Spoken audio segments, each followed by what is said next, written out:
Hi, everybody. Welcome to Gallifrey Ad Nauseam, a podcast where we watch / read / listen to every appearance of Gallifrey in the Whoniverse, in Doctor Who canon. Whatever that is. Whatever that is. However we choose to define that, to be honest. It's what you make it. I'm Allie. I was turned into a little baby. Hi, I'm Tom Tit, the next big thing in science, but you can call me Les. I am the Queen of Atlantis, and God, I want to fuck the Master. This week, what are we doing? It's called the Time Monster. So So true. true. This week we watched The Time Monster for our bonus feed. Technically, Gallifrey is not in it, but how could we miss this? The greatest Doctor Who TV story ever made, to be honest. The best Doctor Who'd ever do it. We can all go home. Why did they keep going after this? So Time Monster was written by Robert Sloman, who and also uncredited co-written by Barry Letts, the script editor of the time. It was Robert Sloman, also known for writing, most notably, what I think will be our next bonus episode, which is Planet of the Spiders, Three's regeneration story. It's with the Third Doctor and the Master and Joe and the unit crew, and by God, is it fun. The TARDIS Wiki synopsis says, "The Master, in the guise of Professor Thascalos, has constructed at the Newton Institute in Wootton a device known as Tomtit, transmission of matter through interstitial time, to gain control over Kronos, a creature from outside time. The creature is summoned, but proves to be uncontrollable." That sounds way more boring than the thing we watched. My God, technically that is stuff that happens in it, but there's so much more. There's so much more. It's so beautiful. So good. Beautifully done. Yeah.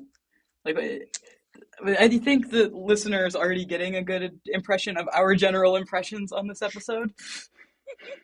I was so excited to bring this one to you guys. I was bringing this to you like a cat bringing a dead mouse, just being like, the Time Monster. You were, and I forgot this was for the bonus feed, so Gallifrey wouldn't actually be in it until well into part 5. So I was thinking, well, surely Kronos is going to be a Time Lord or something. That wasn't the case, but I'm so glad you brought this to us because I loved every minute of it. Arguably, amazing. We learn more about Gallifrey and Time Lords in this than we did in our last main episode. Very true. Yeah. Very true. I can't believe another reason why I felt like I couldn't leave this out as like something we did. I can't believe it starts off with 3 having a wet dream about the Master. Genuinely insane. Yeah, the metaphors were pretty heavy-handed. It comes in swinging with the Doctor having a nightmare, partially about some volcanoes blowing up, but also the Master's really big and laughing at him. I mean, it's kind of the opposite of the Master's worst nightmare from Mind of Evil, isn't it? Where the Doctor's laughing at him. I love that they both have the same worst nightmare, and it's each other. Soulmates. They're meant to be. It's not that I wasn't sold on Delgado Master, because, he's a treat, but he's having so much fun. And then he makes everybody else have fun, too, and then it's super fun to watch. Oh my God. This is really the episode where it becomes clear, just how much, Roger Delgado was, a core part of what was happening in this era of the show, of just, why everybody loved to be there. Yeah. Yeah. Because he loved to be there. Also, can we take a minute to talk about Joe's outfit? Yeah. I loved this fit on her. That was the first thing I said. Like, Every the fit Joe has boots. rules. This one also rules. The bright yellow go-go boots. Bright yellow knee-high go-go boots. Bessie Listen. yellow. The Bessie Bessie yellow yellow! boots. Ah! That's so good. Yeah. Um, incredible. I Yeah, No mean, the notes. doctor. everybody was serving in this one. Yeah, once we get to like the lab and these two doctors are wearing the most 70s ass shirts anyone's ever worn. Yes. The patterned Yes. collars popping out from under the white lab Hmm. coats. Yes, God. The master taking off the lab coat and having the blue shirt and tie situation. Yes, God. Like, Hmm. They gave us everything. never stopped. Yeah. But yeah, so the doctor wakes up from this dream by it gets woken up by Joe trying to give him tea. A little detail in this episode that I adore is the doctor takes the tea, uh, doesn't drink any of it, and immediately hands it back to Joe and says thank you. He's like, thanks, I enjoyed that. It's the Yeah. gesture that counts. It's the thought of the thing. It reminded me Mhm. so heavily of, it reminded me of Four when he takes the drink from some guy in some episode and puts it in his pocket, like an open glass of green something. Such a classic. Yeah. Um, yeah, the doctor's very concerned after having this dream. Starts like giving orders to everybody in Unit HQ to be really concerned about his dream as well. That phone call with the brig killed It's me. so good. He's like, everyone be on high alert. And Brig's like, oh my God, did you see the master? And Three is like, yeah, in a dream. But it was a willy scaly dream. But it So, was scary and it just happened. Everyone is characterized so strongly in this one. so good. Just firing on all Also, cylinders. Like, a line that I loved is when Joe was talking to Three. He was messing with some technology again. And she's like, oh, what is that? A super dematerialization circuit? Because he's still fucking working on a demat circuit, even though it's yeah, been how many it's seasons? been a full season. It's been a season and a half since. She's like never seen him working on anything else. And then he says something and she says, look, I know I'm exceedingly dim. Would you mind explaining? Joe, I love you. Another I love line. her. She phrases like because they're talking about Atlantis, and Joe says the phrase "the Minotaur" and all that Cretan jazz. I love the way she talks. The dialogue in this ep was killer. Like, most of my Yeah, notes are just quotes that I wrote down because they were like, when the doctor gets on the phone with the brig and he says something about all your precious unit HQs, like, so aggressive. yeah. The writing on this is so strong. It's just Also, amazing. somebody described, oh, not somebody, what's her face? Ruth, the scientist who the Mhm. master is working with to develop Tom Tit. We'll get to that. Um, he pisses her off, and so she gets mad at him, and then he's like, no, you're right, I'm wrong, I'm so sorry, please forgive me, bye. And then he leaves, and she describes him as having infernal courtesy, and I thought that that is so Time Lord. I said the Yeah, same thing. Like, having, like, it's so Time Lord to weaponize politeness and courtesy in that way. Is it Time Lord or is it British? I mean, yes. both. Like that's why it's Time Lord is because it's British. Exactly. Yeah. There's a My lot of idioms favorite, in this that definitely my favorite line of dialogue, like, having gone through the whole thing, my favorite line of dialogue is still, when Stuart and, what's her name, Ruth? Yeah. Mhm. Stuart and Ruth are arguing about, like, whether they should go along with the master, and Stuart says, as sure as God made little green apples, and bang goes my fellowship. God. The way they string words together is incredible. Yeah. Yeah. Plot though. Okay, so yeah. So the Tom Tit. So Tom Tit. Hey guys, Transmission of Tom matter Tit. through interstitial time. Time Tit. Time travel experiments it. are happening at the science place. Yeah, the place where they do science in England. There's only one. The Newton Institute. In Wootton. In Wootton. Hello? None of these words are, I was going to say in the Bible, but I wouldn't know. Wootton was in the Bible. I was there. So it's technically it's technically a sort of transmat experiment though, right? Because they're sending objects from one place to another through interstitial time, which I think is such a cool concept. Like the way Benton describes it as through the cracks between now and now. Like really, really cool. So it's half matter experiment. Some of the only like playing with time that we've gotten in a good bit. Yeah. I mean, I wouldn't know. I didn't watch the previous season in its entirety, but I feel like it's the most creative time play. It's also this episode is the first first time the Doctor travels to Earth's history since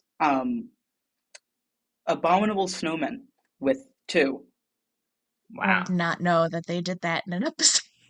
They really bring back the Earth historical in a strong way then. I mean, it's Atlantis, so whatever. But... It comes like second half of 3 it starts to come back, and then the historical becomes a thing again.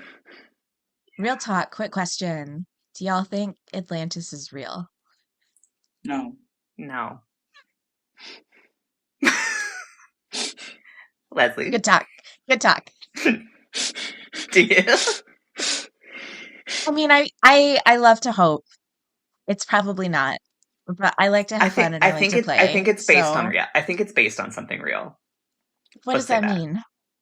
Like legends are usually based in like some reality. Like I believe there was a place probably called Atlantis. Like somewhere. So here's I had a somebody I knew in undergrad was a history guy who was like specifically like really vehemently against Atlantis conspiracy theories, specifically because like a lot of them are like overtly white supremacist because nothing can ever be fun. But conspiracy theories are always like anti-Semitism, either anti-Semitism or a thing the U.S. government actually did. That's so true. Yeah, or both. Or both. No. I'm Jewish.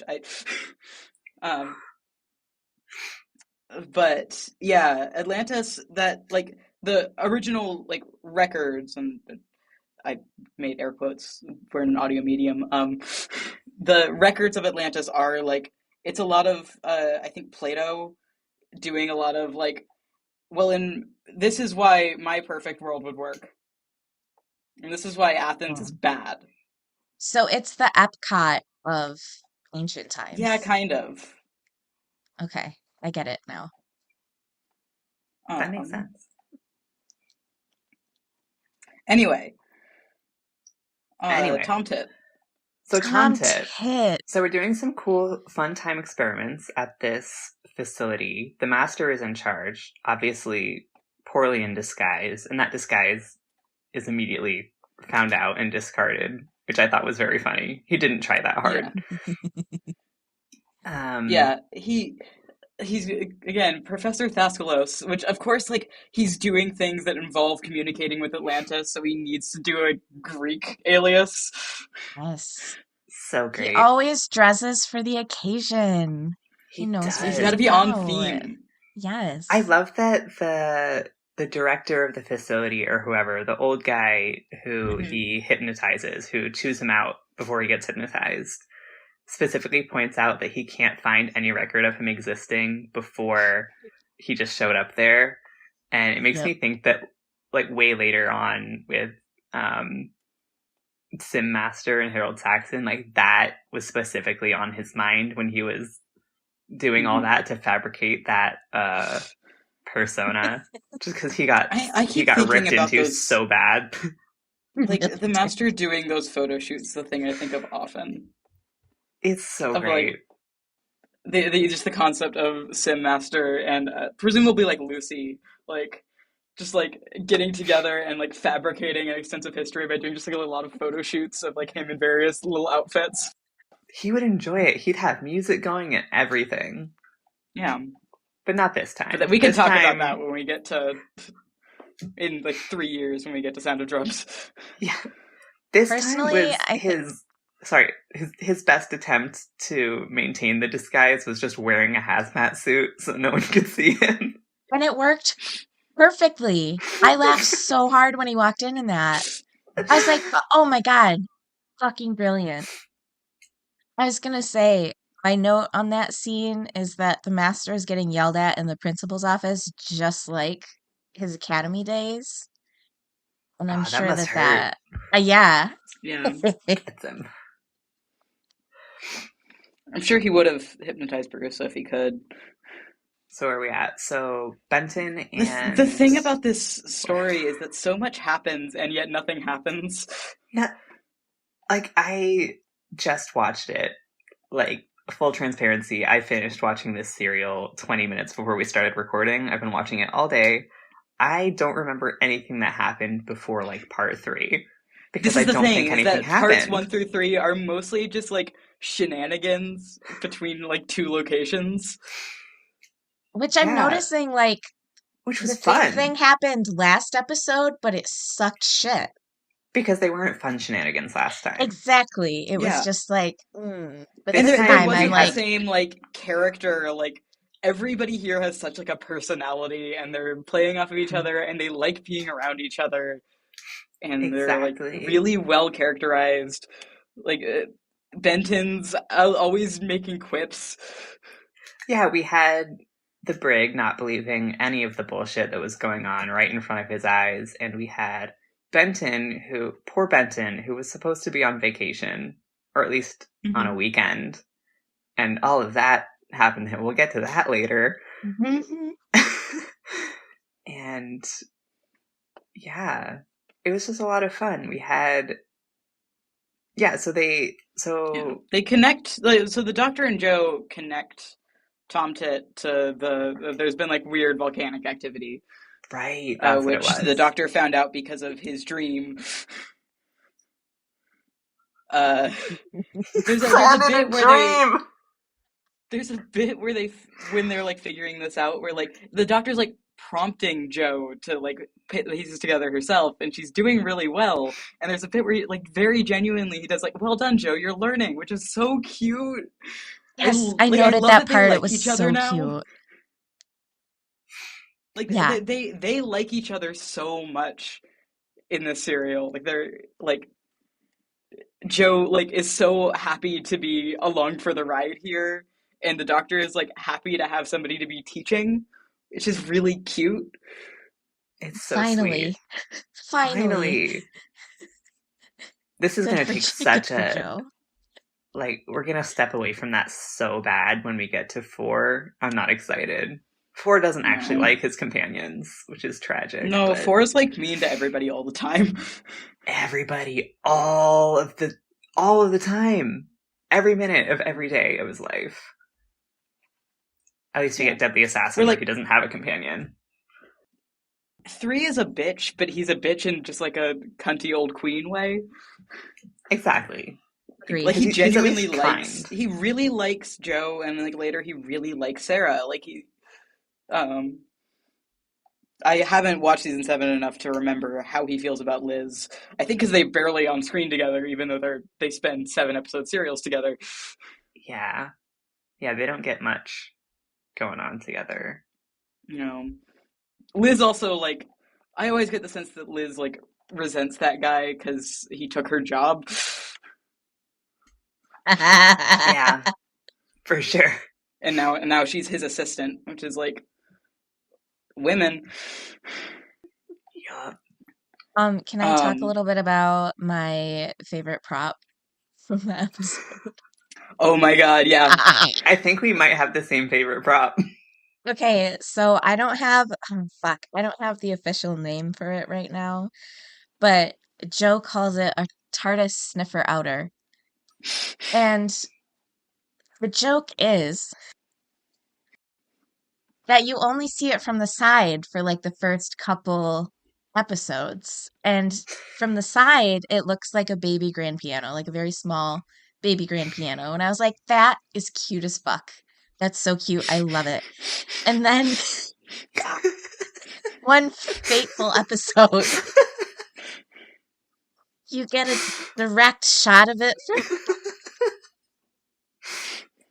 It's just a penis. That's all It's it is. It's it got two can't be. dials. It's got a long, like, Mm-hmm. listen, My Spinning bit little at the tip. phallic and a gizmo. spinning bit at the tip. Like, who made that? Who made this prop? Who built this prop? I was Truly everything about screaming. the serial is so beautiful. I have no My notes. Zero notes. Yeah. I mean, this was the This is original perfect. timey-wimey We made detector, and it had a dick and balls, so... yeah. And there's a separate like gizmo that the doctor makes to like Oh, test I shit out loved that later. one. That's just Yes. so much like held together by string and like Yep. Oh, It's that just a was so tower. And good. he even admits that this is just like a toy thing that they used to make in school to piss each other off. It's so awesome. Which was one of my favorite parts of the entire serial. I Right? loved that bit because And you it know runs on tea. they were just in their dorm rooms fucking each other's stuff up. Wait, yeah, there's wait. That didn't come out right.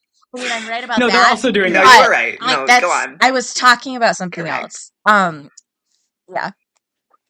Yeah, well there's a lot of references to them being in school together in this. Like they're like you really get the sense that they have a history. It's really nice. hmm Another line that It's I worthy of loved. the Also that bonus feed. that shot when they're all clustered around the like gadget that the contraption that the doctor put together. I just love like the squad all being in this one like Yes. Yes. 3x4 shot or 4x3 shot. And It they're was all in very this cute. moment, like just Yeah. chilling, drinking We are tea. really jumping around. That's in episode 3. Good lord. Yeah. So where are we in Um. Right episode? now, So something I wanted to say about in episode 1, there's a bit where like an early test of Tom Tit like works and And the guy Ruth dies. and Stuart.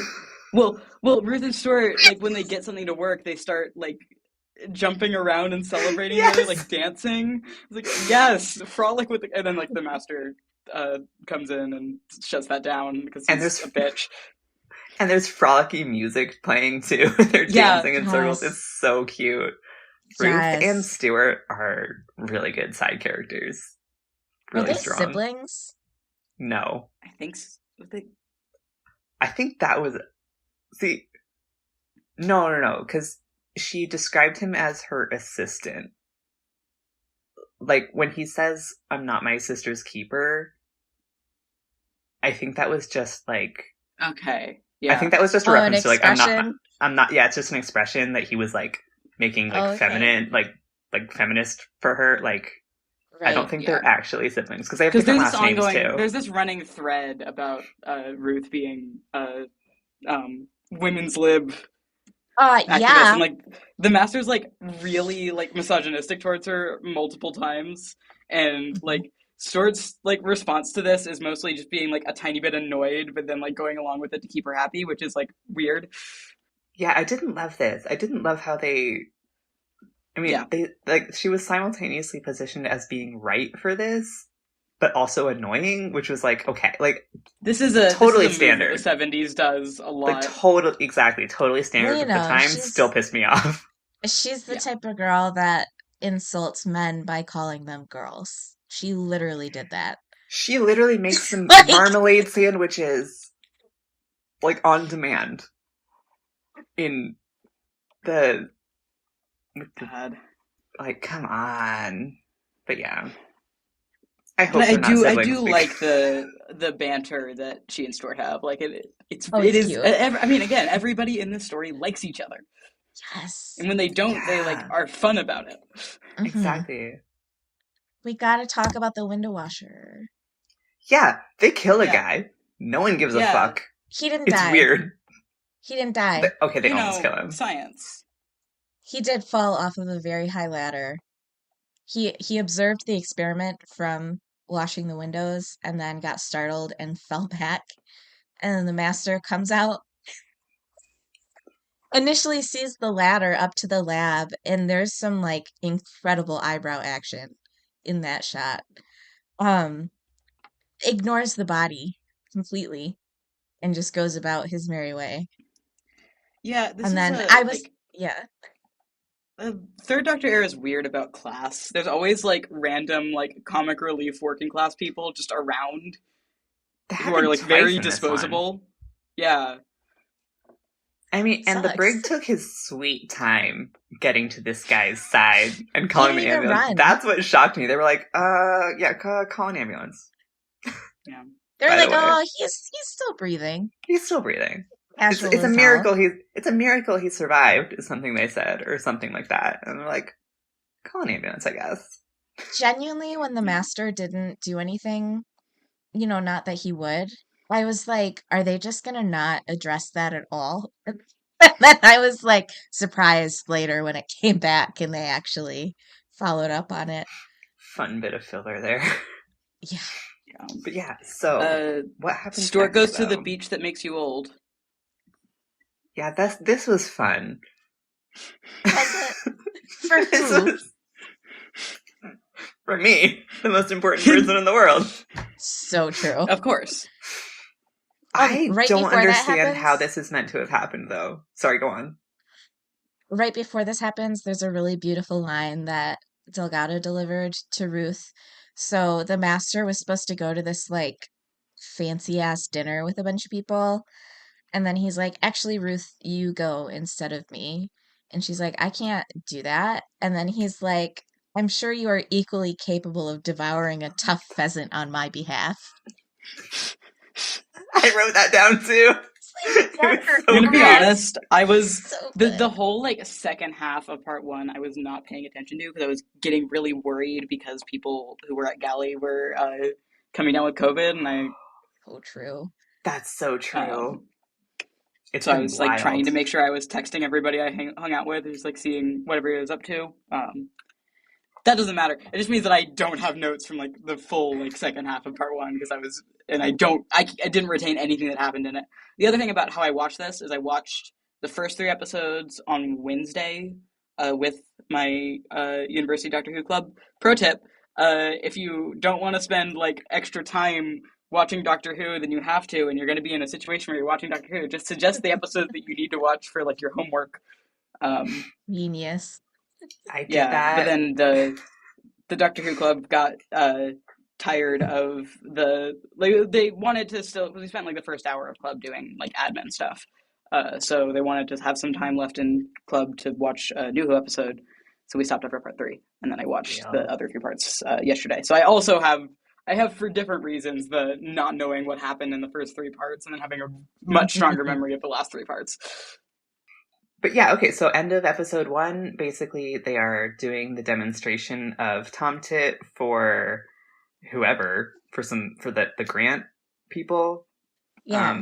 The Mm-hmm. Higher whoever ups gives in the university. the higher And ups, yeah. the guy that Guys the in suits. master, yeah, the guy that the master hypnotized is like talking him up to everybody who is there.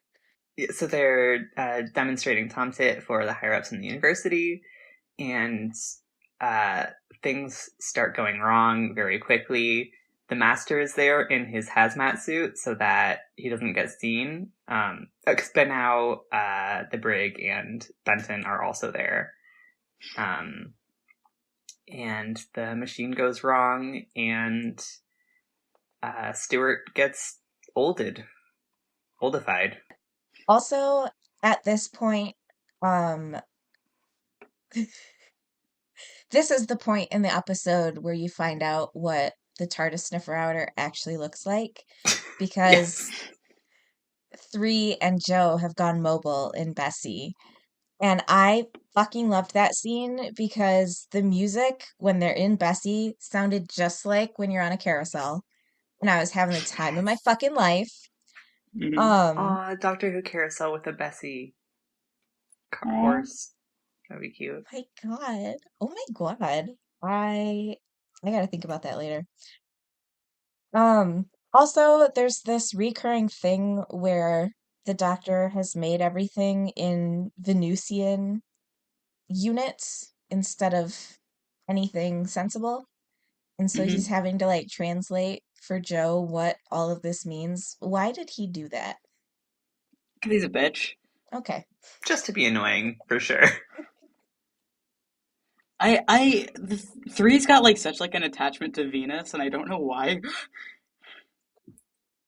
He spent like a gap year there or something, and like. No, yeah, because doesn't Joe say when he's messing with the TARDIS in the beginning, she says, like, you're not going to disappear to Venus or something, are you? Yeah, well, like Venus seems to be just like what these writers pull whenever the Doctor needs to reference another planet. Because he can't do it with Earth anymore. He's there and he hates it. You know what they say. And he can't. We know that he doesn't like Gallifrey. Stuart gets. We start part 2 with olded Stuart, and they take him into his room, I guess, at the university. I love that. I love how much personality the set has. Mm-hmm. Elton John should have got paid for a non-speaking role in this episode because of how much his poster is the 6th character in this scene. Like, did anybody else? I mean, every single shot of Joe, there is Elton behind her, looming. So great. Looming? No fucking way. It was so great. We've cracked the case. It's Elton John. It was Elton John. I want to know where. Like, is this Stuart's bedroom? Like, yes. It has to be, right? So they're at a university. Yeah. Okay. Yeah. That makes a lot more sense. I just sort of went with it, but I thought they were at like a research institute. That's at a university, I thought. Not attached. That's okay, that makes sense. Yeah. How do we feel about his old man acting? He's having a lot of fun. I said I will hear nothing more of how many nylons when this scene exists. Yeah. It's hammy. It's beautiful. Yeah, this is. I think it was when I saw the Elton John poster that I made the note. This is the most 70s anything has ever been. It's so good. It hasn't even gotten peak 70s yet. Yeah, I have the note here. Contemplating my none of these notes make any sense to me. This is me from a week ago, so I don't know at all what was happening. Okay. I have the note. Contemplating my crystal. Yes. They did spend, I think it was the Master and the, I totally forget his name, but the head university guy spend a while contemplating the crystal, and then he summons, what's the guy's name? The other guy. It starts with an A. Atlantean guy. Yeah. There's an S? No, it's Crassus. Oh, okay. Super hard. So, and then he summons Crassus, and they spend a lot of time contemplating the crystal, so that's most of part 2 for them, I think. Yeah. I have another line. Really into that crystal. I didn't write who said it, so I don't know what's going on. But it's, I feel as naked as a babe in his bath. That was the Brig. Oh my God! That was I wrote that too. That was the Brig requesting backup from Yates back at HQ. He also said, shove a couple of anti-tank guns in the boot, will you? I loved this scene. I love the way the Brig talks to Yates. He just sounds so over it. So finished with the whole thing. And he doesn't even know the half of it yet. Hasn't even started yet. And he wants to go home. Um, I have the note, Benton, go touch the hazard object. Because they send Benton to go, like, check on the crystal. They do. Benton, who, mind you, thought he was going home. Like, he was clocked out. He was dressed to leave for the weekend. And they have him... They got him messed up. They've ruined his day. When Crassus gets summoned, they briefly go... We see a tiny bit of Atlantis, because that's where he's coming from. And, learning a bit about, like, this, like, mystery cult of Kronos, and that he's the high priest of Poseidon, but, like, Kronos is, like, once you reach, like, level 4 member of, this Atlantean cult, you get to know about Time God. Yeah, they also talk about chronivores, which I was fascinated by, which are Yeah. time eaters. And Yeah, then that they was cool. are talking about Kronos, who the master, the episode 1 ended with the master yelling, "Come, Kronos!" which was funny. Um, There's a and lot he's of... in his Tom There's Tit another, like... chamber yelling that. Yeah. Hello. I also noted a line in episode 1 of, well, someone's gotta come. There's a lot of Yep. yelling "come" in this serial. Like, a lot. Thank you. Good. Yeah, and they talk God. about how Kronos was the Titan who ate his children. And then I said it was also mentioned in Mr. Incredible. Wait, So that's not even the true. title of the movie, The Incredibles. Nope. Excuse me. Wow, I can't believe you're erasing women.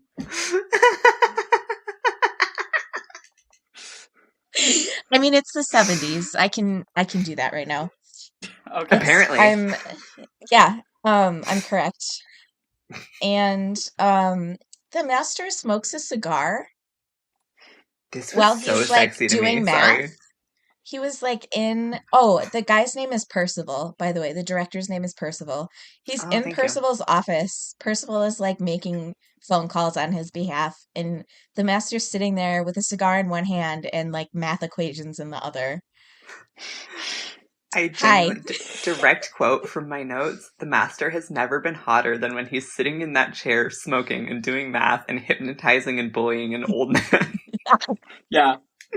It's such a good scene for him. I also have noted this scene as hot. Glad we all agree. Good job, team. But we came to a consensus here. Yes. I mean, it's ridiculous. He looks so good.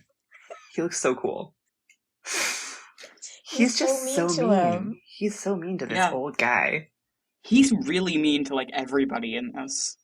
Like for no reason. So it's so awesome. He doesn't need a reason. No, he doesn't. Because he's bad. He's evil. You love it. Bad. He's bad. As my mom would say. This is also the scene. He's always like oscillating between like extreme like politeness and just like being like really mean, just like outright like you're a piece of shit and I hate you stuff. Good for him. This is also when he is talking things through with Percival, not that Percival knows anything. And he's wondering why, like, something weird is happening with the crystal. And he says, logically, it just shouldn't happen.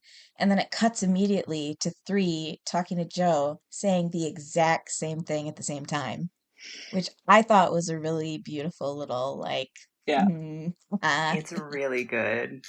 I forget which serial it was, but it was one that we've done already. So there's only like 2 choices. 3 options. There's 3 options, but it was in one of them. They each say like X is the master's weakness or the doctor's weakness. Like they have that kind of line exchange, which is always very fun. Yeah.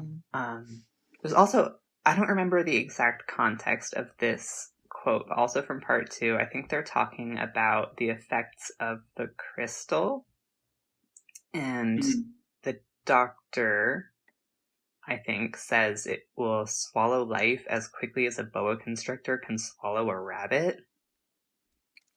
And it made me think of that bizarre Brax quote from Gallifrey season 1, episode 3, The Inquiry, where a planet is, quote, aged to death in less time than it takes to swallow. Line of all time. Line of all time. Fucking weird. Very weird way to measure the speed of something. Another idiom that I noted down from this was, you're still in the soup without a ladle. That was a really good one, too. So that's a real Bentonism. It's so great. A Bentonism is when he's talking about, hang on, wait, I have to get into this. Wait, there's something before. I'm sorry, I'm out of order. We're all a bit. We're good. Real quick. Stu doesn't know he's old, and this is the part where he wakes up and is like, why are my hands like that? Give me a mirror. But before that, he wakes up and he feels like shit, and he says he's got the granddaddy of all hangovers while looking like a very decrepit old man. And then when they're discussing, because Joe had stayed with Stu to make sure he was okay, and the doctor was like, okay, you need to call me when he wakes up so that we can talk more. So he wakes up, she calls the doctor comes, they're talking, and Stu is like, it was Kronos, blah, blah, blah, blah. And they're like, how do you know? And the doctor says that it's a race memory. We all have them, which I thought was a really interesting, weird thing to say about this. Because what does that mean?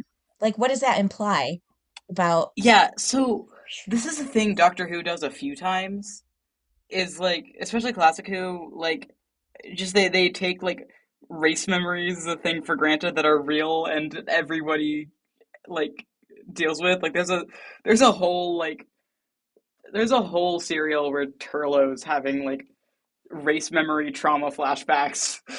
Like, he's having a breakdown the whole time. It's really funny. Wait, which one was that? Was that the one I'm That thinking? was Frentius. Okay, never mind. Oh, you're right. And then, after that, it cuts to the Master with Percival, and the Master has goaded Percival into calling Benton to try to get him to leave the lab so that they can go contemplate the crystal more. And so they call Benton, and Percival's like, hey, can you leave? The Briggs said to go. And Benton's like, no, he fucking didn't. He said to stay here no matter what. And so it doesn't work. And then the Master gets pissed off and is like, fine, whatever. Tell him to call this number and I'll handle it. And so he gives him an extension. And so Benton calls the phone. There's 2 phones in that office for whatever reason. And so the Master picks up and has a whole conversation in the Briggs voice to Benton. Do you guys know the fun fact about this? No, please tell. Is it actually him? It's actually Roger Delgado. No fucking way! Yes! He can just do that with his voice. Oh my god. No, you're lying. I'm not lying. God, that's so fun.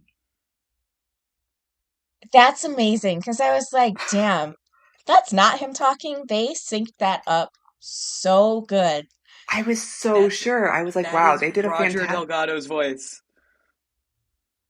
That is so much fun. I'm in awe. That's so fun. The Bentonism that happens during that conversation is he says, he'll have my stripes if I don't. Which I know is like a military thing, but I thought it was really cute. It's cute, though. There's a bit that confused me when Benton was on the phone with Joe right after this, and it's kind of cutting back. Were you going to talk about that? Nope. Okay, because right after this, Benton calls Joe, right? They're on the phone. I have the transcript open. I don't know. Yeah. So Joe is on the phone with Benton, yes. Okay, Joe is on the phone with Benton right before that. Yeah, right before the imitating the brig call. Mm-hmm. And she says, and Joe says, Merry Michaelmas to you too. And I have no idea why she says this or what Benton said to her. Yep, I've got that in the transcript. No idea what the fuck that means. What the Hello? hell? I looked it up. It's just like a saint day, like a Christian, like, Saint of what? oh, I don't know, like Michael, like the angel, like saint, like it's just like one of those feast days. I don't know. I have no idea why she said this. I was Or raised Protestant. I don't know anything about saints. But it's because like I don't know why Benton was on the phone with her at all. They're like I cutting think it back was and forth.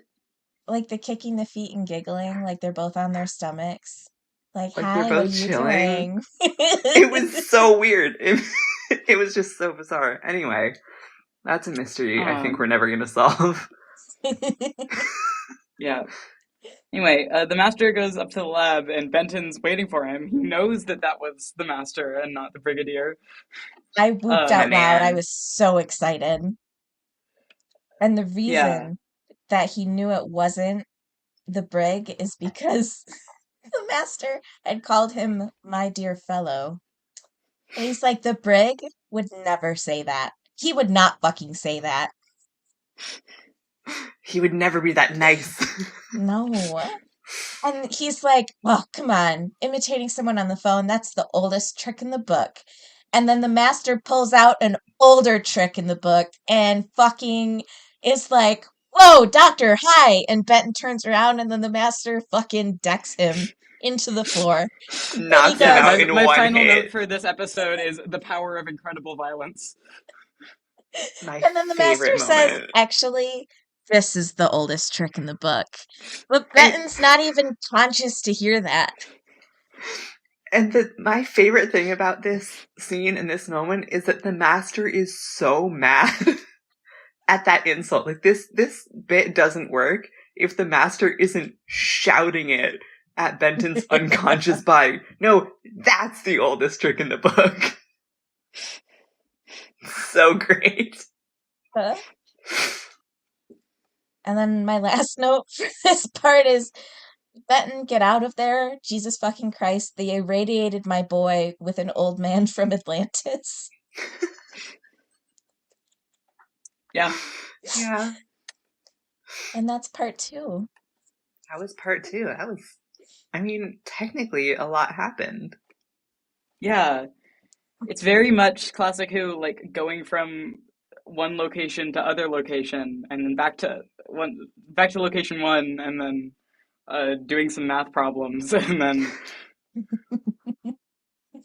Evaluating what went wrong with the device. yeah. Contemplating the crystal. Part 3 gets silly. Part 3 is Yes. so fun. Yeah, so we've summoned Crassus. The master does the hey, quit your job, join my emo band to this guy. Does the like literal like together we shall become masters of the universe line, Yep. and then I have Classic. the note. I bet you say that to all the guys. I have a note. 'Cause he Get a does. new line, buddy. Nobody wants to date you. Can't say I expected. I mean, they're saying Kronos is the bird thing, right? Yes. Yeah. That's their thing. Did not expect it to be a big white bird man thing with a helmet. My note It was a pretty good effect, though. Yeah, oh, it looks please cool. be a man in a bird suit. Oh, fuck yes. Yes! It was amazing. I really actually liked when they had, I don't know if it was in part 3, it must have been. It was sometime when it was there. And they had the door closed and it was just like contained in that chamber, just like flying around. Like, it was this part. Yeah, I was like, that was a pretty good effect. Like, I actually believed big scary monster in there. Because he used the seal of the high priest to control Kronos. And the line that I have written here as after he like shuts it in the radiation room is the pet dog does obey his master. Stay in your kennel until I have need of you. Bark. Hooray. Listen. Go on. Okay. I have for the listeners, for the listeners who aren't people on this call right now, for the podcast listeners, I personally, in my history of enjoying Doctor Who and enjoying the Time Lords, have noticed that they love talking to other people like they are dogs, especially other Time Lords. But Time Lords have a thing about dogs, and this is just another example of that I'm normal about. Mm-hmm. Yeah. That's it. That's all. So there's... They again say that Kronos is coming. Kronos is coming. He comes a lot in this. Yeah. Then we already talked a lot about the contraption that the Doctor makes. Yeah, and they also... So the other thing with the Tomtit and I guess another device the Master has, I wasn't super clear on it, but they're creating these bubbles of basically frozen time that people get, mostly Unit keeps getting stuck running into.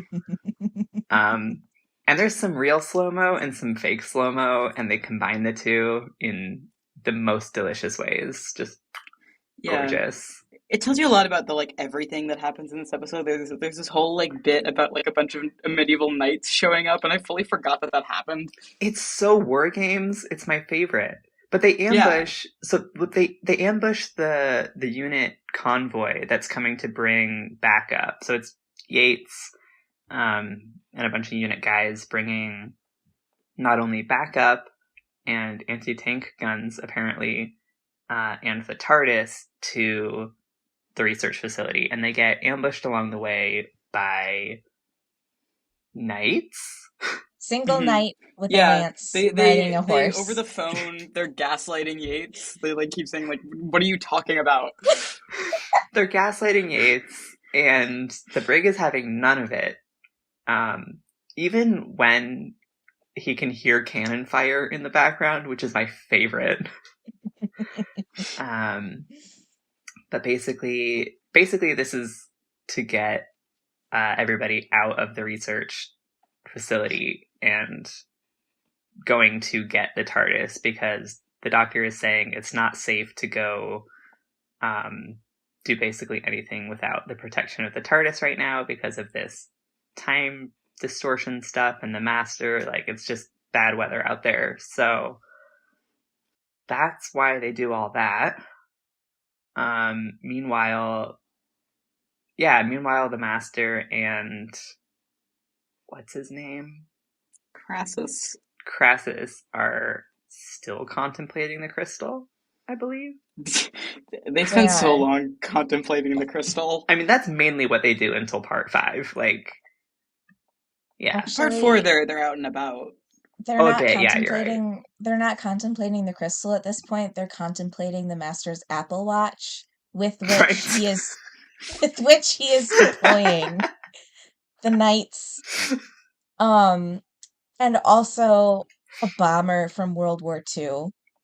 Right. And he's watching it on his Apple Watch, and Crassus is like, "Holy shit, that's an amazing little thing." Also, about I love how Crassus is just along for the ride here.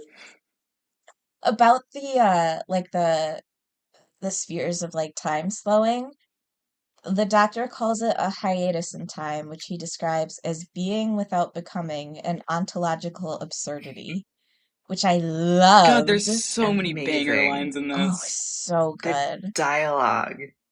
Juicy. Also, before this, we get a little more on Atlantis. And Hippias is was kind of like an underling for Crassus.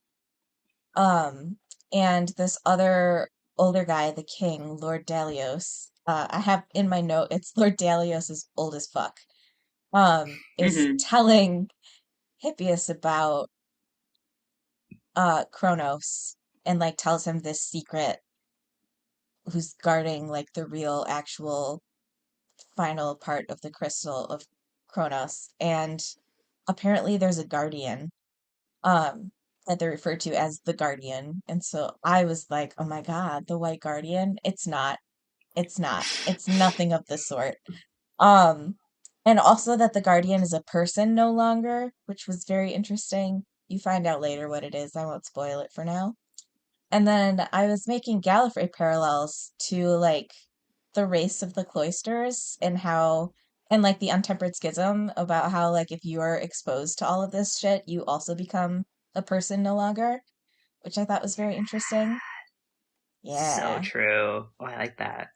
thank you. Yeah. I Um, do. Yeah. Oh, we'll get to that later. sorry, Um. yeah. Hippias is so cunty. The I eyeliner, love this guy. the The hair. Oh, the eyeliner. mm, hi. What a guy. What a What a guy. guy. I mean, we get into Atlantis and the Atlanteans later, but they are all, they are wearing that shit. They have that shit on. This is the most 70s ancient Greece has ever Amazing. been.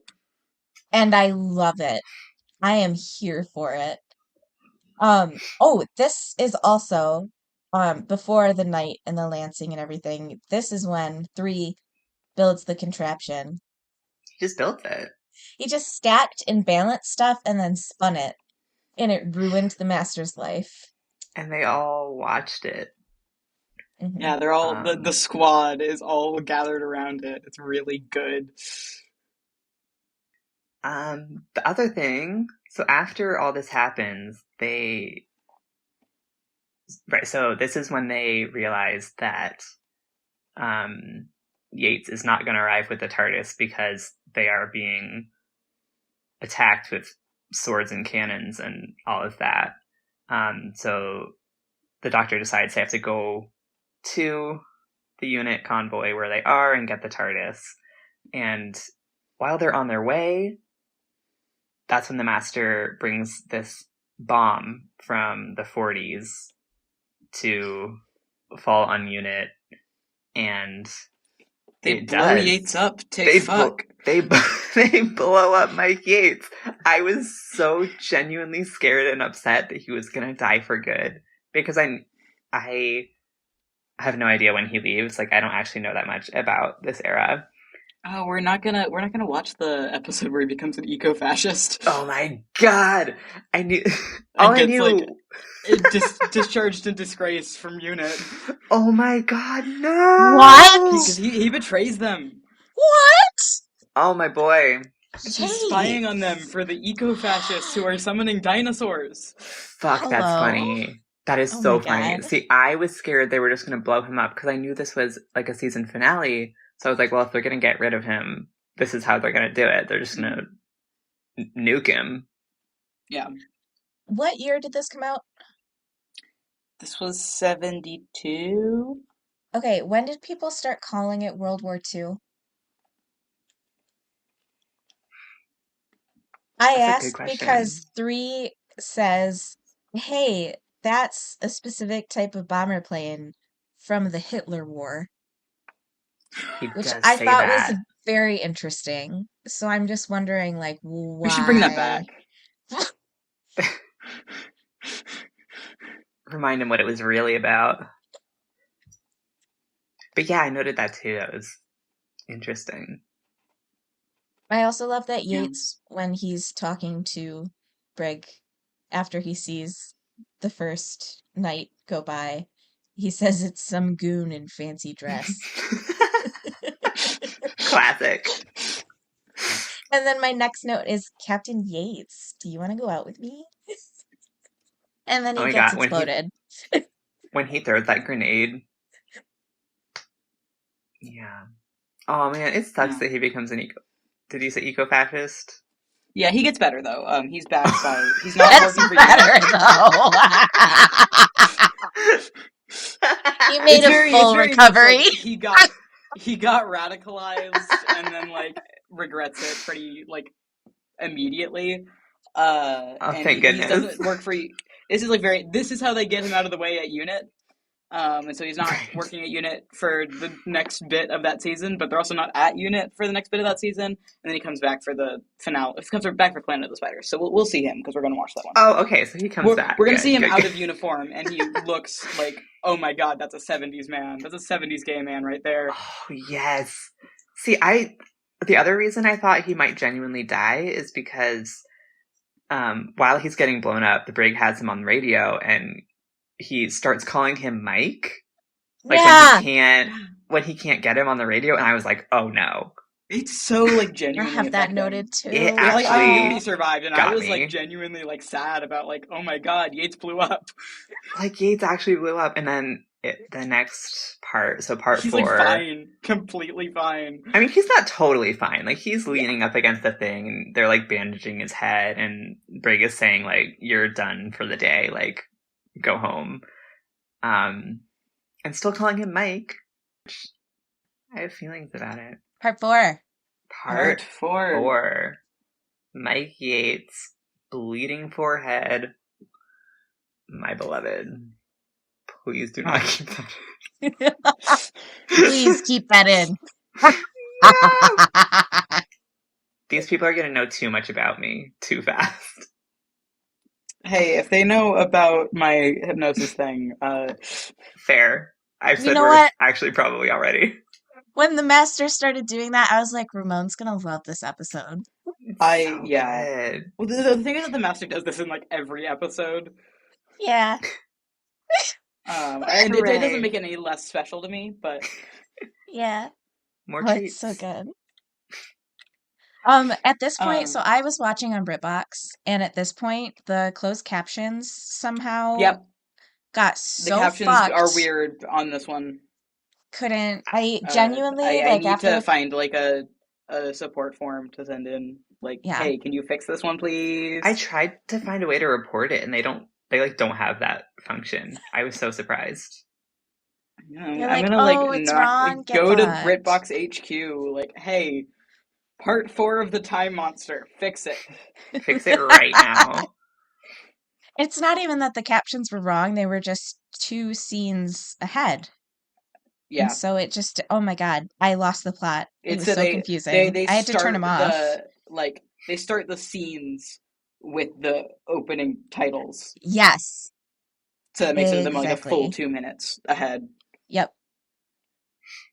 I'm like, they're not saying that right now. What the fuck are you talking about? It's not as bad as a few years ago. I was a lot of the Classic Who that I watched when I was first getting into Classic Who was via the Classic Who Roku channel that would just like 24/7 play random Classic Who serials. Is that still a thing? I don't know. I need That's to what they did at Chicago TARDIS. I love that. Yeah, but they so like that was what got like. First of all, Quinn and I ended up like deciding that because the selection of episodes they would play was always really weird, like what episodes they played in what order.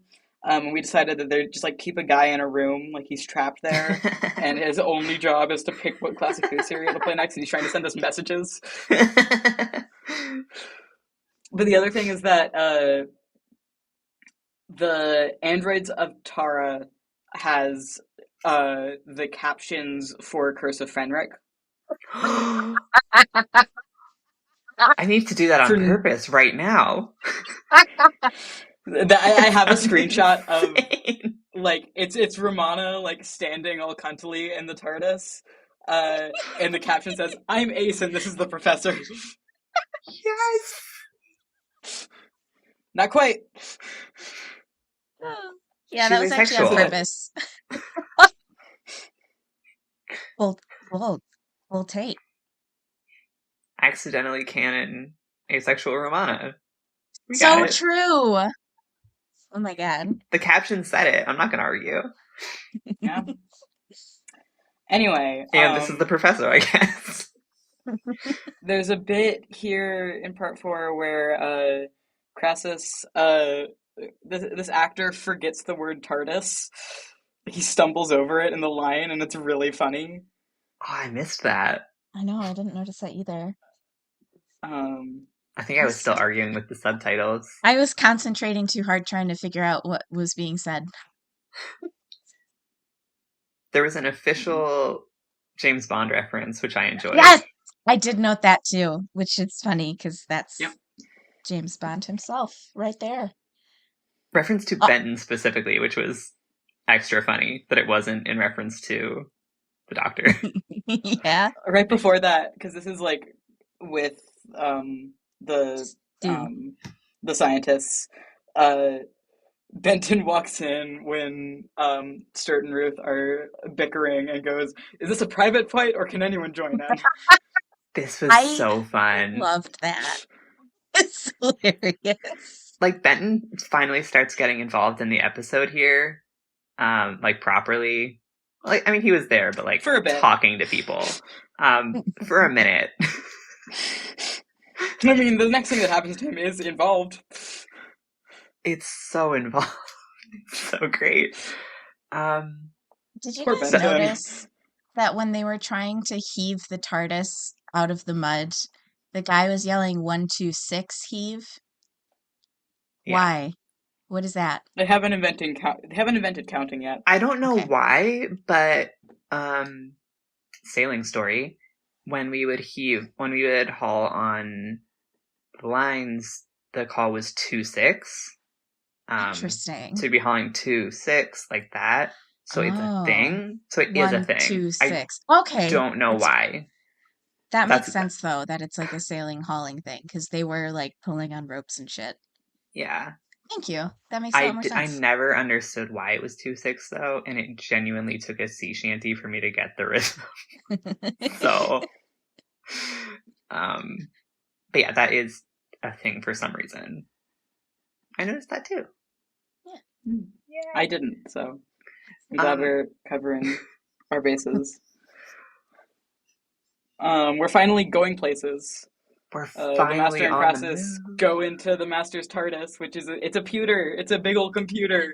Yes. So good. Also, I loved the interior of it and the different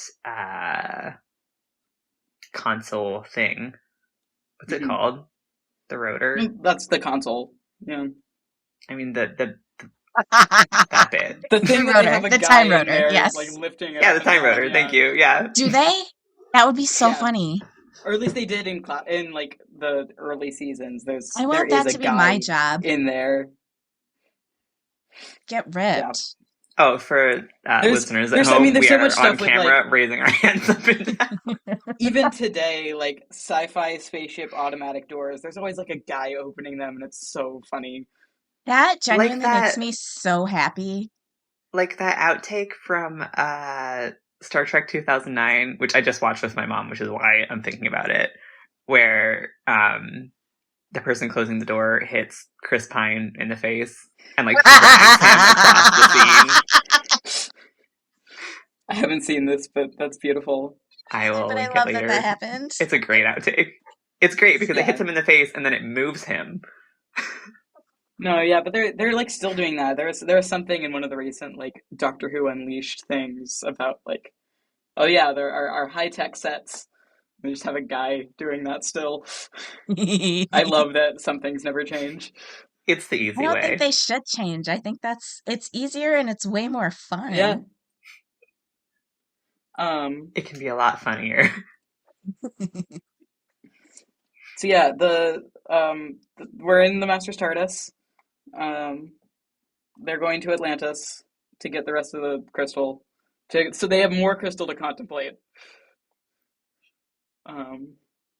And the Doctor and Joe go into the TARDIS to go follow them. Problem. Quote. Yeah. I have the quote for this, which is that the Doctor says, "I'll use the time sensor as a honing device and put my TARDIS inside of his. I wish I had a soundboard right now so I could do like a siren, like TARDIS sex alert, TARDIS sex alert. The TARDIS sex siren. But yeah, they do some Legopolis shit. The like also with the like they call it the time ram. Noted several times. Noted. Oh yeah. Yeah. Which like the doctor's doing like the teacher thing again and like leading Joe to explaining what's going on. And I was like, can you guess what happens when that goes? And she goes, whoomph. Listen. And she's right. And she's right. She's right. Whoomph. Also, I did love the explanation of... Sorry, go on. Oh, it's okay. I was going to say, I did love the... Wait, you just said that. Talking about... they go into the doctor's TARDIS, and Joe is like, you redecorated. And so the interior of his TARDIS is different. And it literally looks like really big egg cartons are on the walls. Mm-hmm. Yeah, they're like dishes fun. now. Yeah. Yeah. This is the only appearance of this specific TARDIS interior. Barry Letts didn't like it. Really? Interesting. I mean, I didn't like it either, but it's the dishes are the specific thing that he didn't like. It's the roundels being the like the egg holders. Yeah. Yeah. Where's the eggs? It did look weird. I did like that. I mean, it was the same as the Master TARDIS, obviously, except for the time rotor and the way the doors opened. Mm-hmm. Because the Master's like slid, like the whole thing slid out, right? Yeah. Yeah. What are you laughing at? Because you just said the Master's whole thing slid out. Okay. I mean, we're well into innuendo land. I mean, we haven't left innuendo. We haven't left innuendo land since the Dick and Balls detector or whatever it was called, which they're still carrying around, right? Yes. Yeah. Yes. And then it's around for the entire time. It's my favorite character. That because of the Tom Tit gap, the TARDISes are both inside each other. In this really complex and beautiful TARDIS sex ritual. Yeah, they're bringing the time ram later, but Yeah. Is this also okay? Like, I haven't seen a lot of this era or earlier of Classic Who. How much reference have we got before to the TARDIS being alive? I don't think much. It was the first Joe heard of it. Yeah, well, Joe's not done much in the TARDIS. This is true. But like, yeah, this is, I think, the most elaboration we get on it up to this point. Like, there's a lot of like in Third Doctor era, a lot of various gadgets being vaguely sentient in a way that's like, what? I mean, he uses Bessie to explain the TARDIS's deal, which I love. Yes, that was fun. Yeah, you know how my car is alive. Yeah. It's just like my car that's alive. So is my just closet. Oh, it's just like your car that's alive. Got it. Yeah. Now it makes sense. I love Dr. There's time distortion happening because of, the weird interdimensional TARDIS sex going on. And Joe is like, oh my God, like what's going on? And 3 says she's very temperamental when she's aroused. Did I hear that right? You 100% heard that right. Jesus Christ. Thank you for everything. During the time distortion, Joe gets thrown around and says that her tailbone hurts. And 3 goes, "Sorry about your coccyx, Joe." She goes, "My what?" And then the master intercoms in, like video chats in and says, "I'm sorry about your coccyx too, Miss Grant." That quote was my friend Lily's like Tumblr blog title for a very long time. I think it still is. I know what you're talking about. Yeah, it might still be. Right. We don't, It's I don't, famous to me for that and like gift set reasons. I was I not had disappointed. I'd never heard or seen it before, and I was fucking delighted. I was Because losing she's my mind. because she's turned around and she's holding her own ass towards the master. And you just, Yeah, I love I'm the sorry like about that video too. call between the two TARDISes, and they're just being bitchy to each other. It's so great. The doctor or the master mutes the doctor Yeah, and sees how long he'll keep talking before he realizes it's my favorite. Says he has an it's excellent so brain, so that good. man, but oh dear, what a bore he is. They really God, He, lean into the old school friends stuff in this, like yeah, just doing the stuff that they know will piss each other off. So I much love fun. it. I love it's it. really good. Like this is the like Doctor Master dynamic that I'm so obsessed with. Of just like they know each other better than anybody else in the universe, so they know how to piss each other off better than anybody else in the universe. It's so Yes. peak. It's amazing. Also, because the inside of the TARDIS is so stark and white, you get such a beautiful view of Three's silhouette of his outfit. Hmm. His his pants and his shoes, I noted. Like his silhouette is rocking. He looks fucking amazing in these shots. He really And he does. also, I think he at some point, so he does something and then turns his sound back on so the master can hear him again. And I'm pretty sure he said, "Yes, you can't turn me off," which I think is true. And then he It's so starts true. talking backwards because of something the master did. Yeah, the master It's pranks really him good. by it's like these tiny little time tricks they keep doing to each other, which is my favorite Hmm. because the master is taking the doctor's like audio from a few seconds in the future and feeding it back to him through the TARDIS telepathic circuits. This is, like, I think, definitely the first mention of the TARDIS being telepathic. Yeah, I was and screeching. that like because their TARDISes are inside each other. My God. Say it again. because because the TARDISes are inside each other, they're like the master can manipulate, I guess, both telepathic fields or something. I don't know. It's so fun, and he makes them talk backwards. So much is like petty shenanigans before the Master like actually tries to kill the Doctor here. Yeah. Like, he could have done that in the first place. That wouldn't have been fun though. No. No, they got to do petty stuff first.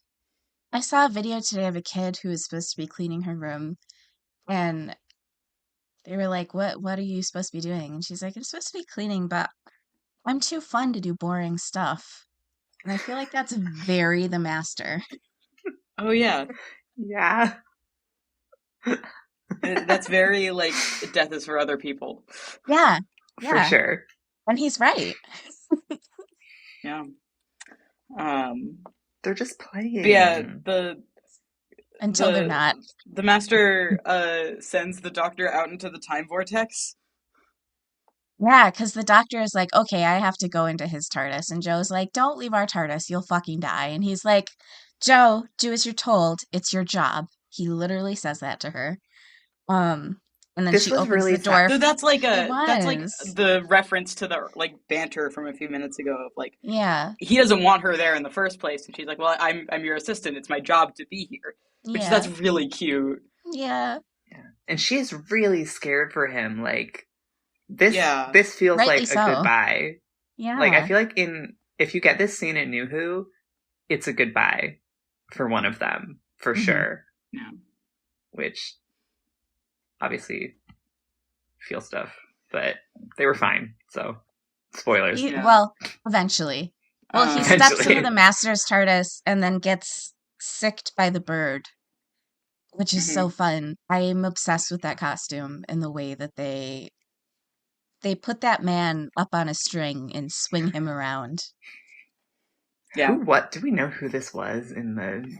Actually, no. Yeah. See if you can. TARDIS Wiki page, help me. I'm on there too. TARDIS Wiki, save me. The cast lists on these things are killer. Mark Boyle. Do we know him? Do we know him? Do we know him? Is he a buddy of ours? Mark Boyle, you want to be on the pod? Can we get Mark Boyle on the pod? I need to know what it was like in that thing. No. So I loved that Joe is the one that operated the door from the console, because usually it's just the doctor doing all that, but she specifically, like, number one, knows how to do it, and number two is the one that steps up and does it. I thought that was a really nice moment. Yeah. I'm sorry, we do know Mark Boyle. He was a stuntman in, like, everything. Okay. Well, okay, not everything, but a lot. I need you to be a little bit more specific. Like a lot of Ambassadors of Death, Terror of the Autons, Mind of Evil, Clouds of Axos, Sea Devil, Time Warrior, and Death to the Daleks. Stuntman and like these kinds of roles. Hell yeah. Mostly uncredited. Only credited as an actor in The Time Monster, which is really fun. But yeah, as the title character, the Time Monster. Exactly. Good for him. Yeah. So yeah, the doctor gets got, and then meanwhile, Benton is having a time. Benton. Okay. Take us through it, Allie. So first of all, it's Ruth and Stuart alone with their experiment thing again, and I forget why. Oh, they're trying to wait. Yeah, Olive Unit is like frozen in time outside. Right, Olive Unit is stuck in a time bubble outside, so they're trying to use Tom Tit to unstick them, and Ruth gives marching orders to what's his fucking name? Stuart. Gives Stuart his orders, and then tells Benton to stand there and look pretty. He does stand there, right in the way of a beam that he shouldn't have. He's got his arm sort of in a beam, and he gets turned into a baby. The cutest little baby. The cutest baby on planet Earth. Little baby Benton, who's supposed to be on vacation right now. I suppose that's a kind of vacation. I mean, is it being a baby for a few hours? I would take it as a vacation, to be honest. I'm not gonna lie, I missed it. And when I briefly ran to the other room for something, and when I came back, there was a baby on screen.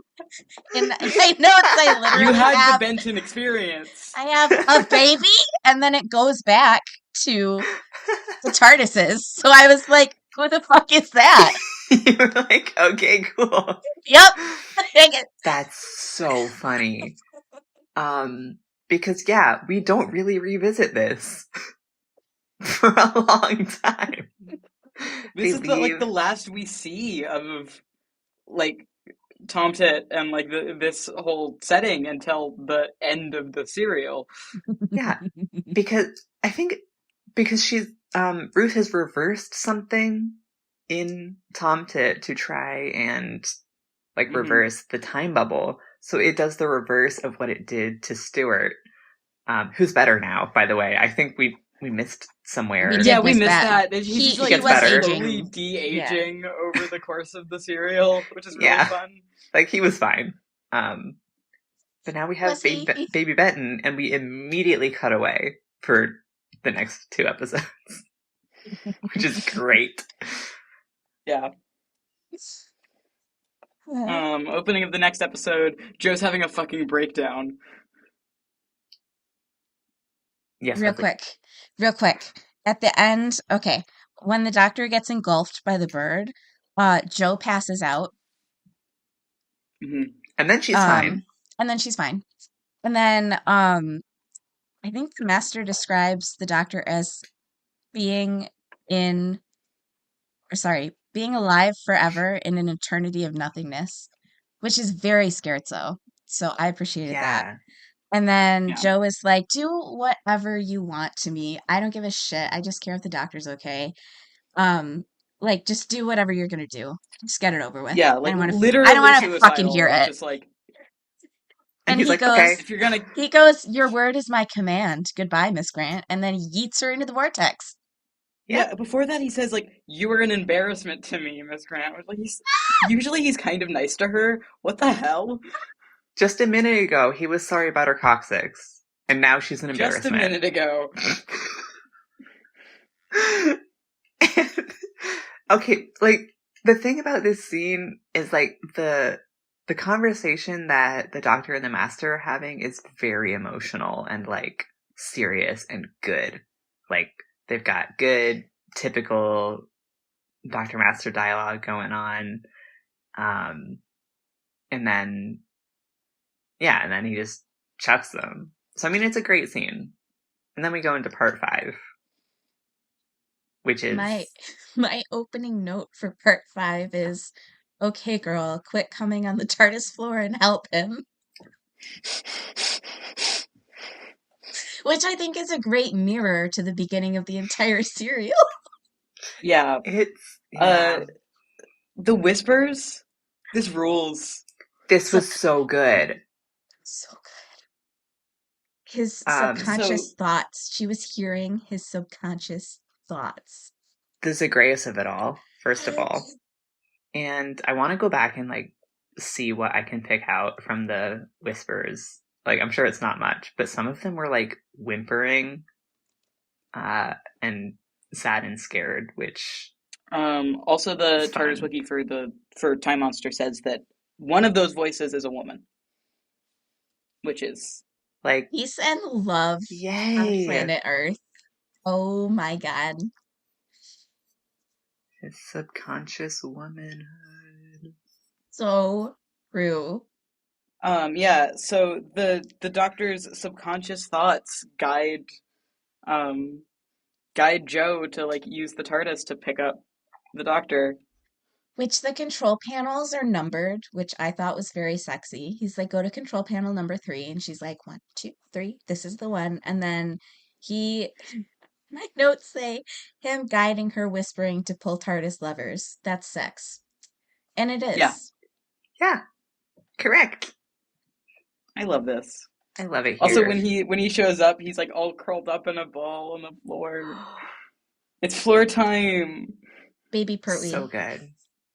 So good. I was, like, between that and the whimpering subconscious voices, hurt my feelings. Yeah. Also, Joe's rings were cute as fuck in that scene. She had some real nice rings on. Yeah, she was wearing those most of the episode, like one on every finger. Yeah. Gorge. That outfit. Oh my god. Killer. Yeah, but now, so then they head to Atlantis, and now we're in Atlantis. Yeah. We sure fucking are. The king's giving a speech. That, like, Cunty eyeliner, what's his name? Hippias is like being a bit rebellious and going like, well, what about, like, could Kronos help us if there's a famine coming? And the king's like, no, shut the fuck up. He says, speak as a friend should speak. And Hippias is like, okay, well, we're all dying and you suck shit.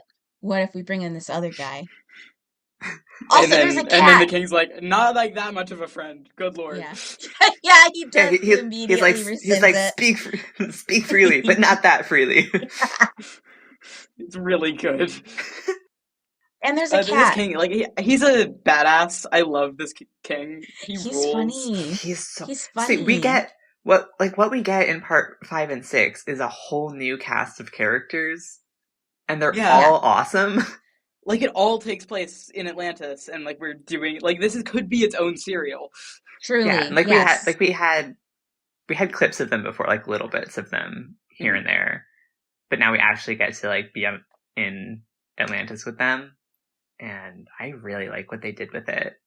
And the Like, master Yeah. arrives in full master fashion with his Like leather beforehand, you see gloves. him like scheming to be like, no, I'm going to like come in the middle of the town square while this. it was the middle of the temple, right? And you see Yeah. him literally plotting it on a map. It's so good. He's such a fucking loser. He steps out of the TARDIS with his eyebrow going full fucking force. And the effect is so lethal that the Queen of Atlantis immediately wants to fuck him. So bad. My note Doesn't here is, care girl, what it he's gay. costs. Yeah. Wants him. Also, she looked her costume. Her Yep. costume. Mm-hmm. Again, the most 70s ancient Greece has ever looked. Boobs nice, you know? I Yeah. mean, it was amazing. Every character in this is a different type of Bond villain. Because like the queen's always got the cat. Yeah, she does. She's like whispering with the master about how she wants power. She's the femme fatale, and she's got the cat. Yeah. And like the And master was already a Bond villain. of course, Like he's been a Bond villain the whole time. it's so funny. I mean, she wanted to fuck him so bad. I moved away from my laptop. It was Yeah. so powerful. Like, girl, I get it, but he's gay. Like, he's gay. What are you gonna do? But later on, they were. Yeah. Gay together. Roger Delgado just has this effect. It's so true. Would. And honestly, she did too. Would. Yeah. He tries to hypnotize the king. Yeah. This is so embarrassing Like for him. first he's trying to like convince everybody that he's like an emissary of the gods. Yes. And then he gets like a private audience with the king, and the king's like, "No, you're not. Fuck off." Like specifically like being a bitch of it, being like oh, how was Poseidon? He literally asked what Poseidon had for breakfast this morning. And the master was like, fish, I presume. It's so good. Like, they're not having any of it. And he called his technique elementary to his face. And the master almost killed himself right then and there. He was so suicidal. The master tries to hypnotize him after this. He does the "you will obey" thing. Gets the king laughs in his face and calls his technique elementary. And after this, the master just kind of stops talking. Like, he doesn't say anything for the rest of this scene. And he leaves. And as he's leaving, he runs into Joe and the doctor. And he sees that the doctor is alive. He failed to kill him. And he just looks sort of upset and doesn't say anything and walks away in shame. It's incredible. Well, the interaction they have there, I actually like clipped this and sent it to multiple group chats because I'm so fond of this bit of running into the doctor. It's like the doctor says something like didn't expect to be seeing this face here. Yeah. And then like the master doesn't say anything, and the doctor goes at a loss for words. And then Joe is like, "Are you gonna say something like Drats, foiled again. Yes! And Scooby-Doo then they both ass. laugh at him, and then he walks away in a huff, and it's like, yeah, get his ass. He's just like thoroughly humiliated, like 3 times in a row. Exactly. They all laugh in his face, and he does. He genuinely walks away in a huff. Yeah, What gets me, he has to go seduce the king's wife about it. and he he's does. kind of real for that. What gets he me is that does. he like did not have a plan B. And like No, he has to improvise. Like, I consistently, guess he does not have a plan B. When his hypnosis fails, that's it for him. He's He floundering. The walks rug away. is gone. Yeah. It takes both his plan A and his plan B failing for him to acknowledge that a woman exists. Yeah. He's like, all right, plan C. For him I to guess, notice that this woman is extremely into him. like, I guess I will use my enormous sex appeal for something. God. Yeah, so cue this extended scene of the master seducing. Okay, the master and her name is Galea. Yeah. Cue this extended scene of them seducing each other, which is. There's some stuff before that. Oh, is there? Yeah. Yeah, So I have some jumped notes right to about that it. note. Sorry, I have some Please do. notes to Please. say. So Joe gets taken in, and they're like, get her whatever she needs. Also, get her some suitable fucking clothes. Right.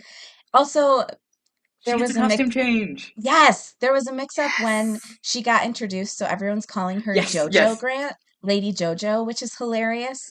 So she like goes the doctor does the like yeah, gentleman like this this is is Joe Joe Grant.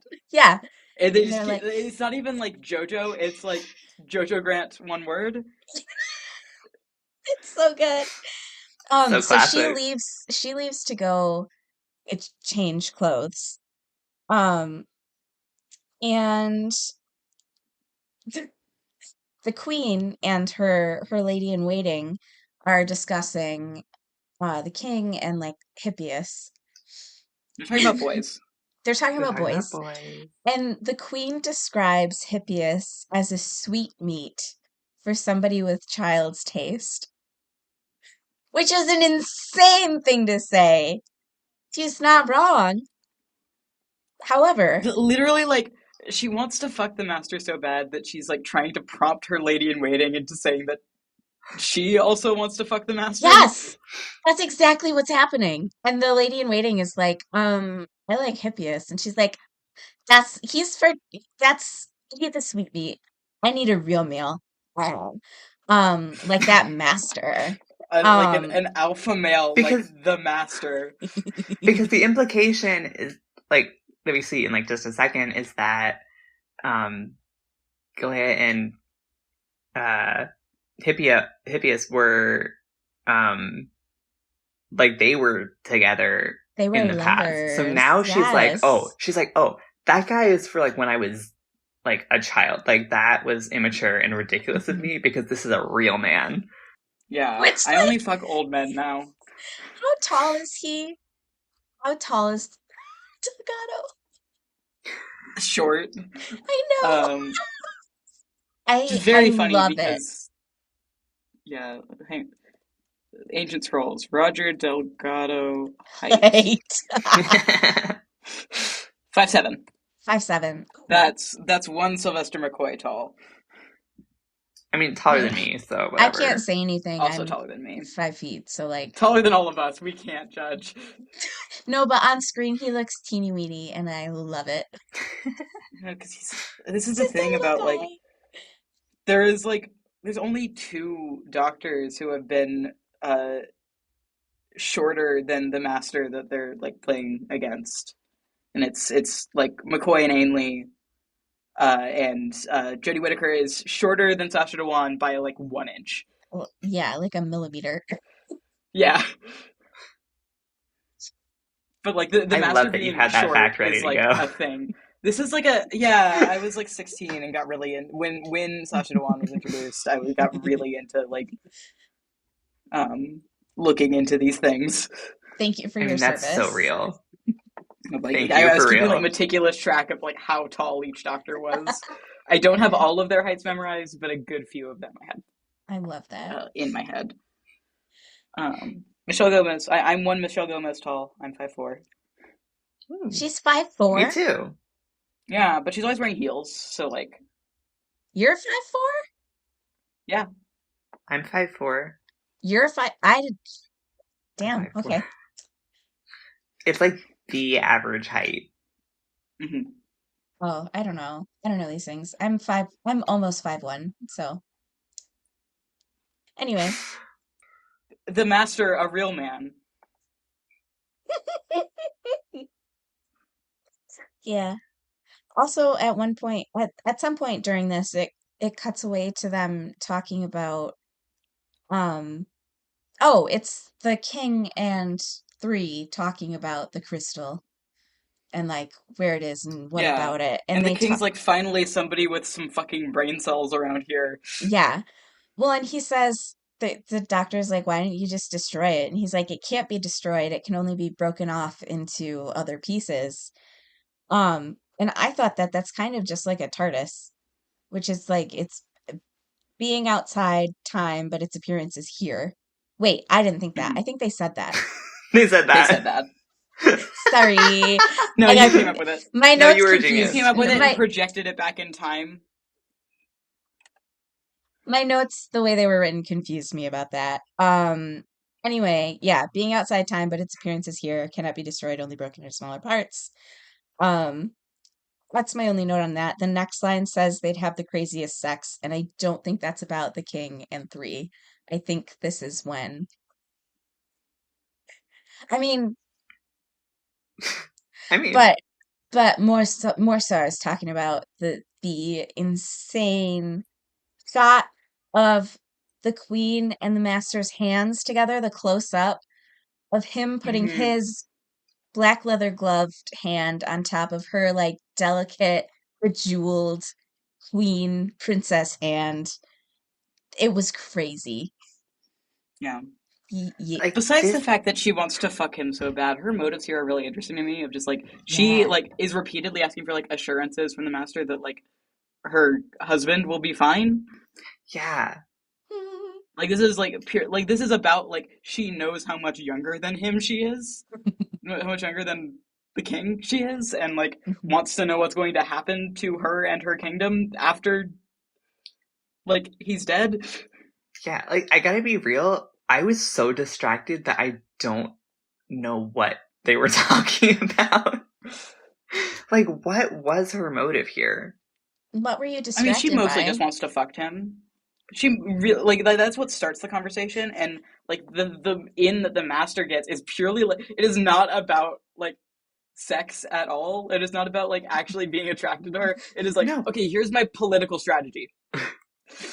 he's obviously using like her attraction to him, but he's like, here's what we're gonna do. Like he's laying out Here's the the plan, roadmap. which she like holds him to. She's Like like, she's not like distracted. She holds him to a lot. she's like, here's the pussy, and he's like, here's the plan. And she's like, oh great, a plan. That's the P word I was after. Plan, Yeah. plan. There's a Yeah. bit also where Hippias comes and like confronts Galea, Hmm. and there's a line here like where like he's confronting her for being like treacherous, and that like he says something about like the Galea I knew was like a good woman. Please forgive me, I mistook you for her. Yeah. Yeah, he has this whole thing. Like we are getting, like suddenly, now that we're in Atlantis, we're getting all of this like ancient court drama. Yeah, Like we're in a different genre now, and it's so much fun. And I love what they've done with like Atlantis and yeah. its people. Like it's just like a fun little twist for the last couple Like episodes. I half of my notes for this episode are the drama.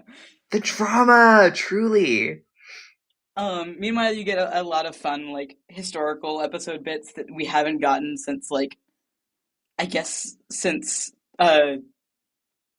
like, Dodo was around, which, of having a, like, modern companion using a lot of modern slang around, historical characters. She kept saying groovy. Yeah. She describes her dress as groovy and asks if Mom would approve. And the lady in waiting is like, "Do you mean the queen?" And Joe's like, "Yeah, I guess I do." She's like, "Sure." Yeah. Yeah. And the Which lady in waiting just starts like repeating like "mom." yeah. Which Um, Joe's outfit again and her hair, everything about her, incredible. Her gorgeous wig. Yeah, that was crazy. I haven't The know about whole that. thing. I mean, the whole thing was awesome. I think she looked amazing. She did. Yeah. And is that like basically all we get in part 5? No. How does part 5 end? Part 5 ends with her being thrown into the labyrinth with the Minotaur. They put Joe in the labyrinth. Right. That was the end of part 5. You're right. There's a Minotaur. Because there's a Minotaur. Yeah, I love the implication that if you just leave a guy in a labyrinth for long enough, he becomes a Minotaur. Yeah. So he's the guardian of the crystal. The crystal. The crystal. And he's if you contemplate the crystal. Remember the crystal? If you contemplate the crystal too hard, you turn into a Minotaur. I feel like the first part of like the Master and Glea's plan is like we gotta get the crystal. Gotta get the crystal. I feel like by this point I've completely lost track of I've lost the plot on the crystal. They need all of the crystal to set Kronos free fully. Okay. Yeah. Right? Because it summons him. Yeah. But they need all of it to set him free. It is truly a MacGuffin. It's truly like this is object needed for the Master to do Master things. Yeah, yes. I feel like I completely stopped paying attention to what the actual plot was because the court drama was so fascinating. And I didn't notice because I was so wrapped. But that's fair. Okay. Like it rules. Mm-hmm. It rules. It's so good. But yeah, so they need the crystal. Part 6 opens with the Minotaur. In it, the practical effects of it, I loved. It had the tiny little pink cow tongue sticking out, which was looked really good. Cute. It looked so good. It looked really good. Which raises questions about the horns of Naimon. I was gonna say, how many Naimons have you seen? What happened here? I haven't seen that yet. Oh, you will. Horns of Naimon is a straight up Theseus and the Minotaur adaptation. Yeah. Yippee. I mean, don't let anybody tell you it's bad. I won't. No, it good. Rules. It all genuinely rules. All of my intel suggests that it's amazing. I just haven't seen it. But yeah, I love the effects and the set and the costume in this. The lighting. The lighting was delicious. Also, when 3 finds out that Joe is in there with the Minotaur, he uses a trident to hold, I think hold what's his face, the priest and a guard against a wall with a trident. Very hot of him. I missed that. It was nice. It was good. It was well done. Because then they throw the doctor in there with her. And then Minotaur. Then the Minotaur throws Hippias. Literally lifts him straight above his head. This is a person with a giant cow head on, literally lifting a man above his head and chucking him out of frame. Mm-hmm. It's pretty amazing. And that's how Hippias dies. Yes. It is how Hippias can I get an F for Hippias? Rest in peace, Hippias. You were a real one. The cuntiest. I was thinking about I would love to start giving out Kill James Bond style podcast awards for standout characters, but there's just too many in this story. So everybody rules. That's its own separate award. Everybody rules. There's everybody rules and everybody sucks. Ensemble. The Time Monster Ensemble Award. Exactly. You can name them after episodes that really stand out for that. That's cute. I like that. The The Time doctor, Monster Ensemble Award. the doctor then uses his red cape like a bullfighter to lure the Minotaur This into was a so fight with silly. him, which was so fucking funny, which was a strange thing to feel after he had just murdered Hippias. It was so goofy. I loved this. And then 3 knocks him down in one blow. Well, sends him through a whole brick wall first, doesn't he? I don't know. I don't remember. He I just do- remember I seeing remember him hit him once, and that was it. That was it for him. he does. I think it's either in that move or it might be in that move. Like he hits him, and then the Minotaur goes through one of the like the stone brick Like walls, like goes through it and is down. Like as I if he thought, could have done this at any point, just like charged through the walls. I thought it was Um like One Punch Man style. oh it was, but I think it was in this it was like he like 3 hit Oh, him and okay. then he went through. Yeah. Maybe I might be making that up. But he I did don't go through a know. wall. Okay. All right. I believe you. Thank you. And then you find out Hippias actually died from being thrown once, Yeah. which is very sad. It was And sad. then you see the crystal of Kronos, in which my note says, Sorry. anything can be a dildo Did if you anyone aren't else a just hear a coward. single angelic note? Sorry, that's a thing I do. It's my favorite. Please keep that in. I don't usually bring that that energy to the pod. This episode warrants it. It does. It does. um, The shape what were of you the saying? crystal is vaguely suspicious. I was saying that anything can be a dildo if you aren't a coward. And then also Without a base, without a trace. 3 somehow through fighting the Minotaur got like a full blowout, and his hair looked fucking incredible in this scene. It really did. My notes spiral real bad from this point. Yeah, mine too, actually. I They got, yeah. manage to throw. They throw the Doctor, Joe, and the King in prison. And the King like immediately dies of being in prison. Yeah. Yeah. The implication that they were like fucking him up out there. Oh, that's sad. Yeah. I thought he just died. It doesn't take much to fuck him up. He's old as fuck. Yeah, that's true. Yeah, he's too old. My notes leading up to this, I have, yeah, his hair is full blowout mode. God, her tits are banging.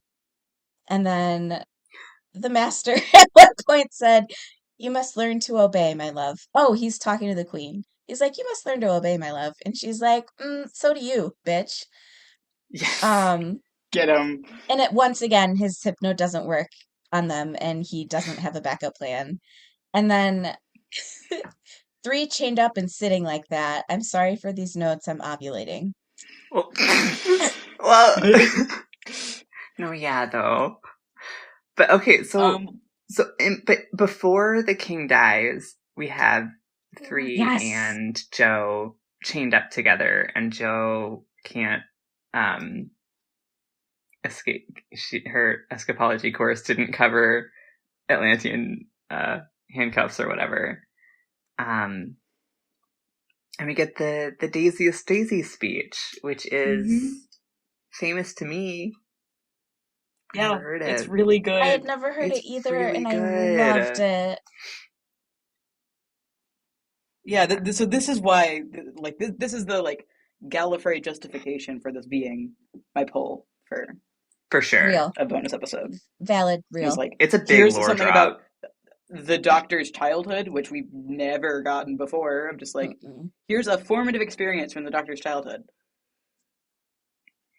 Yeah, and he goes into some pretty extreme detail about his like where he lived, and Halfway up a mountain.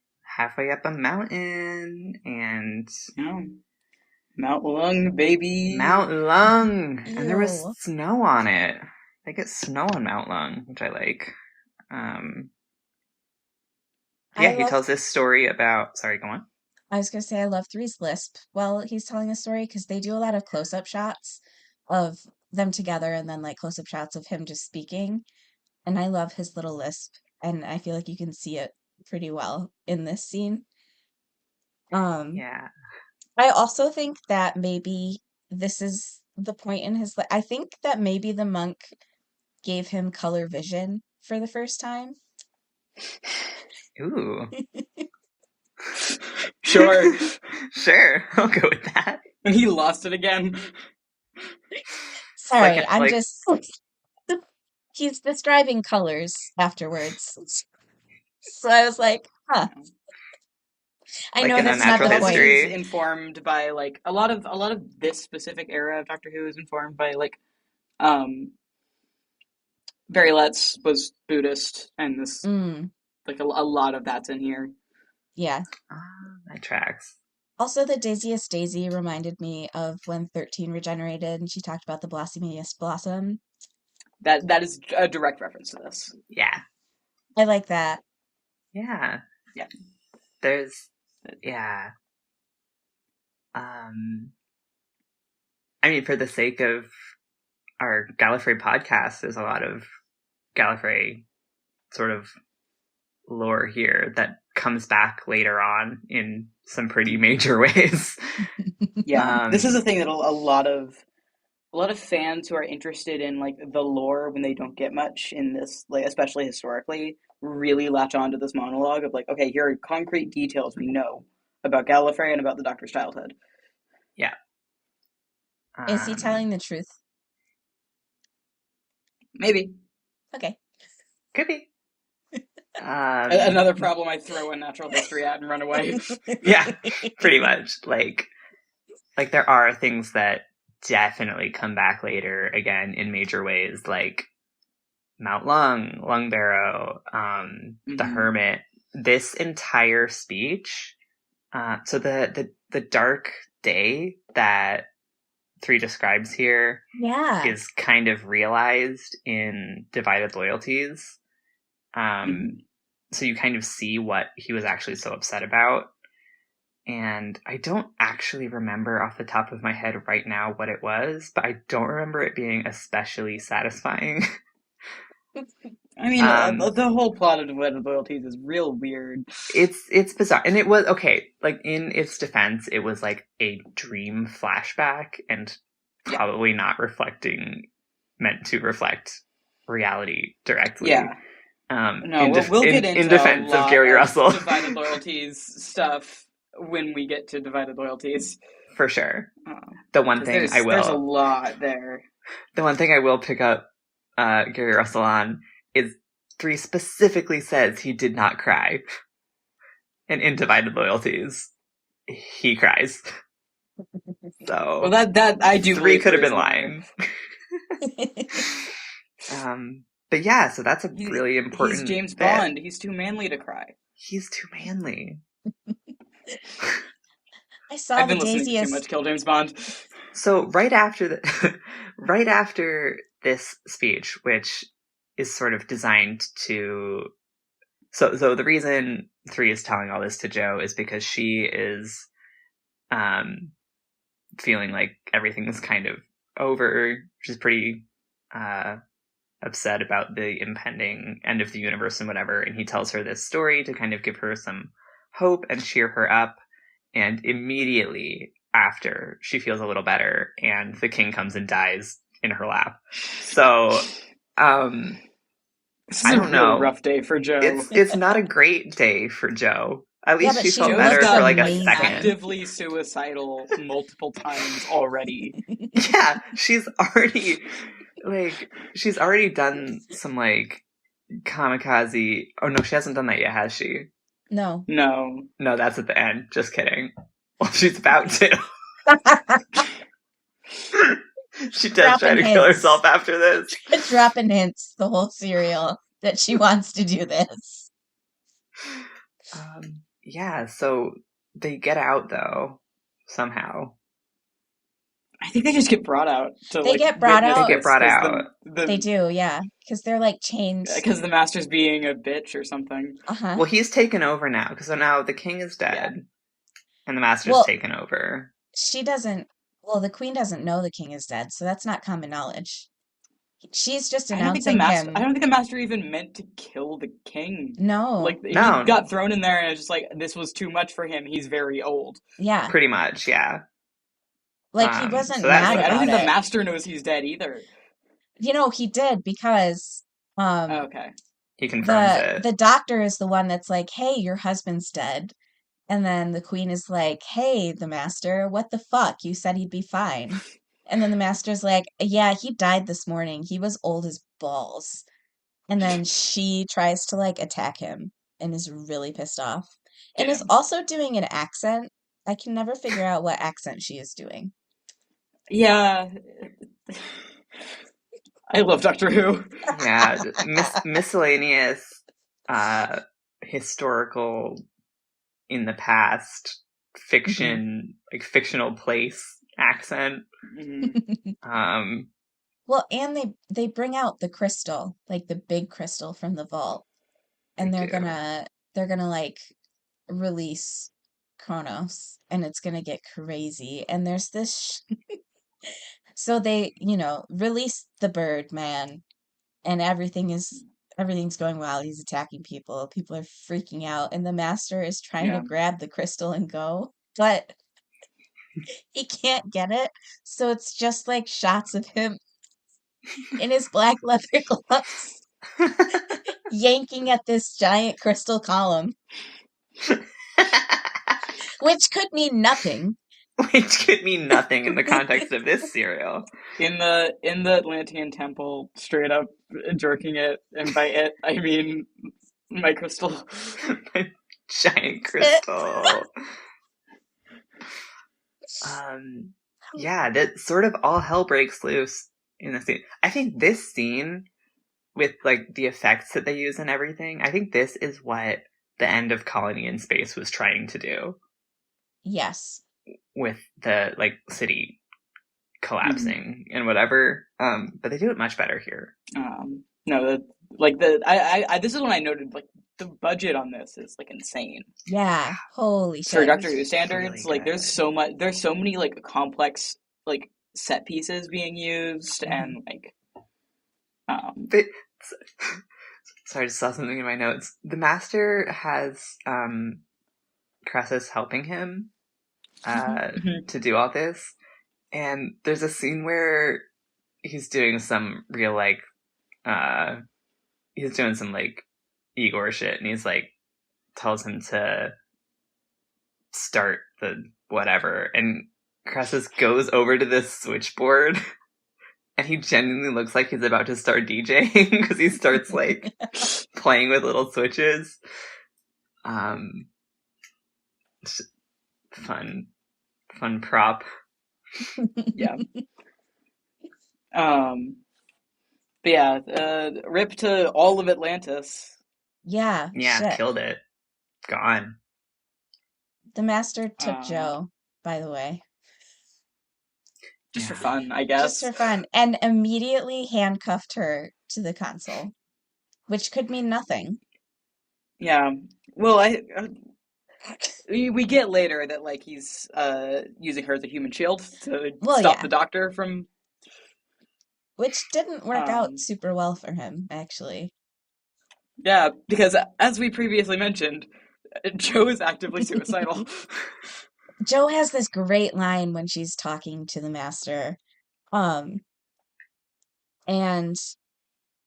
I cannot remember the context, so help me out if you remember it. But the line is, like a lion comes when he hears a lamb bleeding. Which I think that she's talking about when he calls Kronos. Yeah, so the master is saying, like, I have Kronos under my control. Kronos comes when I call him. And she says that. Yeah, which is like, and then he's like, wow, that is a saying worthy of the Doctor. Like, that's cute as hell. I like that. It is cute. Yeah. But yeah, slurs to say about that. So, TARDIS sex is back in a big way. We never lose. We never lose, guys. This I is have amazing. in my notes, all caps, time ram, and then in parentheses, Gallifreyan sex act. Time ram. They are playing Time Ram Chicken. Yes. They're edging Time Ram. Time Ram edging. Each other. And did somebody say go ahead Time Ram me, or is that just in my notes? I think the Master says that. Yes! Or something. Yeah, I bet he would. Yeah. Oh no, okay, I don't think he actually says time ram me, but he's like, go ahead. He's like, do it. Yeah, he's like, okay, fine. Do it, pussy, you won't. I can take it. He also says, do you think I'm going to dance to the Doctor's tune like some performing poodle? We wrote down almost all the same quotes. Correct. Yes. I do think you will, the Master. And like, yes. Sit up and beg. What's not clicking?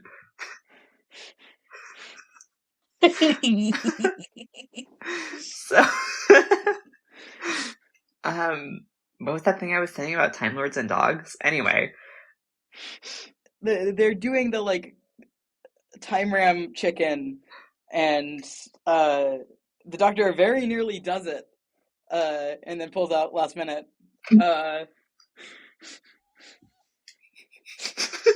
Sure. I don't even need to make a joke here. Like, this is just like... That's not even a joke. That's literally what happens. Yeah. And so Joe's like, okay, pussy, and blows this whole building up with her in it. Right before though, he does his whole, your fatal weakness, Doctor. Pity, compassion. And once again, the Doctor has to make the choice of people or the companion.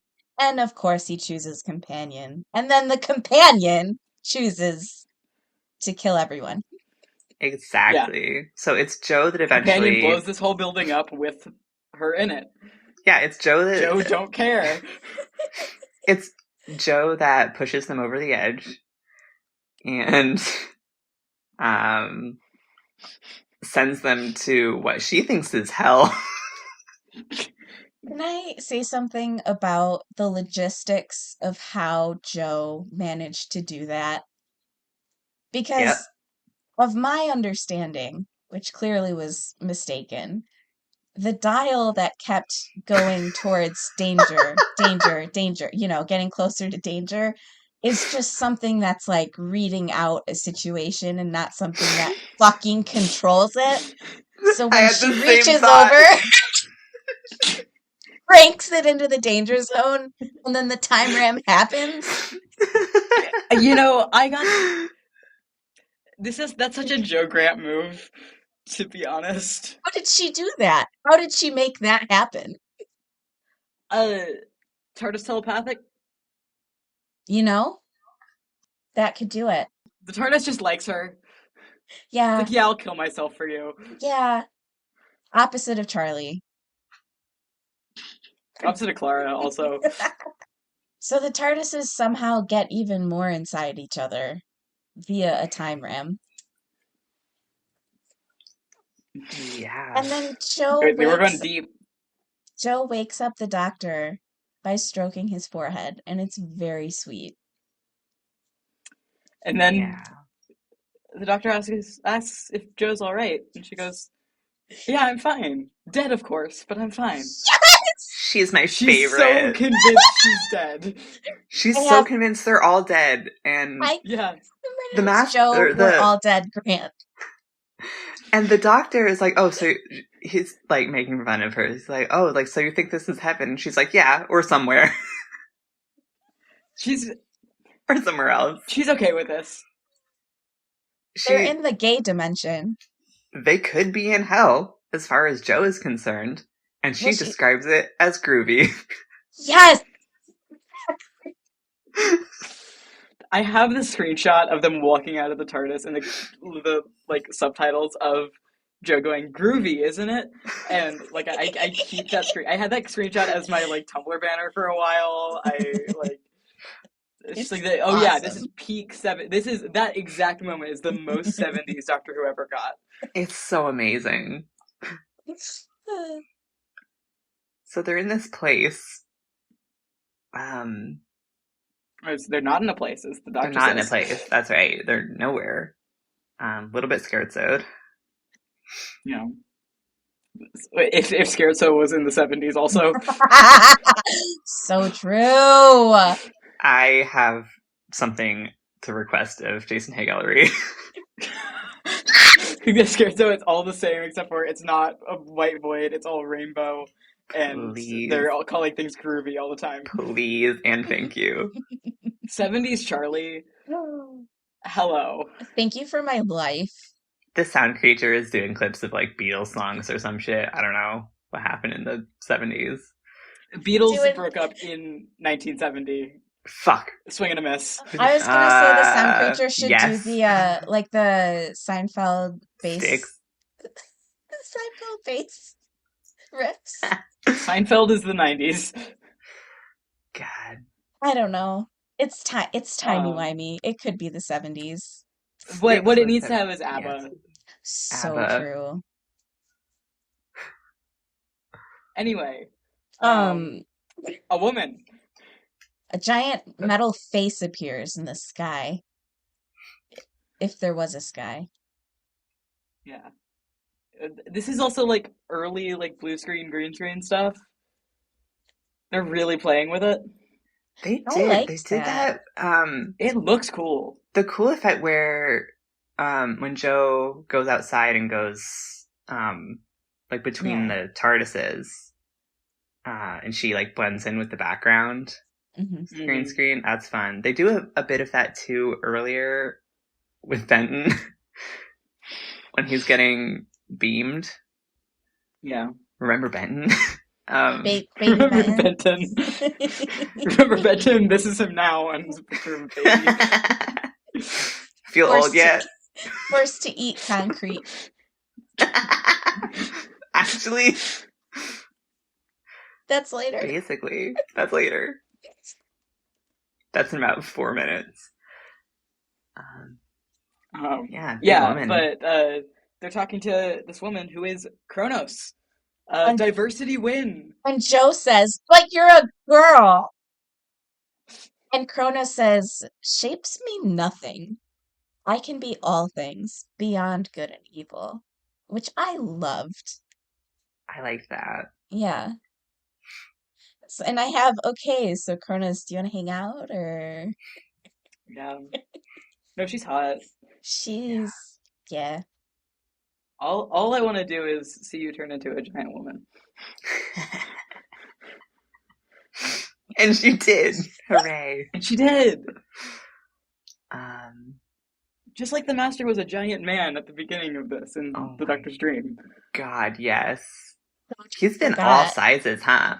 That was still the I should put Planet of Fire on our bonus episode list. Anyway, yeah, Kronos is like, okay, yeah, I'm free now, and everything's chill. What do you guys want? You guys want, and like the gift that they asked for is to go home. Yeah, it's fair enough. Like that wasn't guaranteed. Yeah. And then the Master. Oh my God, the Master literally gets on his knees and begs the Doctor to help him. On his knees begging, which could mean nothing.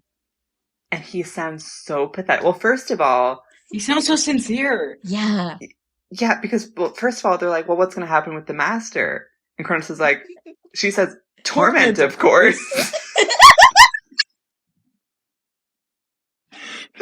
Hell yeah, she gets it. Torment, of course. So then the Master is begging on his knees, like the pathetic little worm he is. He does a whole, like, I'm a little guy and it's my birthday routine. Yes! He wouldn't hurt a guy on his birthday. I love that bit. It's so and it good. fucking works. the doctor's like, please, will you let him go too? And she's like, fuck. He tormented me. He kept me a prisoner. And he's like, yeah, I know, but can you let us deal with him in our way? But And he's my bestie. she's like, yeah, okay, what the fuck ever. And they're like, okay, But then well, fairy logic, like they try and bring the master's like, okay, yeah, I'll go into your TARDIS, and the second they've turned their backs, he pushes Joe into the Doctor's TARDIS and runs back to his own. This is my favorite. The push is my favorite. Push her. And the doctor's like, Kronos, stop him. And she's like, you wanted him to be able to go, and now he can go. So you wanted him to be free. He's free. And I said, oldest trick in the book. It is. The shove and run. Oldest trick in the book. The power of violence. So he's free, and they've lost him again. How many times do we have to teach you this lesson, old man? Genuinely. Net zero at the end of this episode, they are right back, don't know where Doctor's he is. Still dreaming about him. Doctor's still dreaming about him. I mean, who isn't? Just a fun adventure. So they cut their losses and they go back home. Right? Yeah, they do. They go back to the lab. Back to the lab. And there's this beautiful scene. This beautiful scene. As soon as they come back, the time bubble is fixed, and so the Brig and Yates can get into this building and figure out what's going on. It's only been a few seconds for them. Yeah. Well, we open on Stuart trying to feed mushed up marmalade sandwich with cold tea to a live baby who's sitting in Benton's clothes, on the floor, and he's trying to spoon it into the baby's mouth, and the baby says no and starts crying. And then they go back and they fix the thing in the time bubble, and then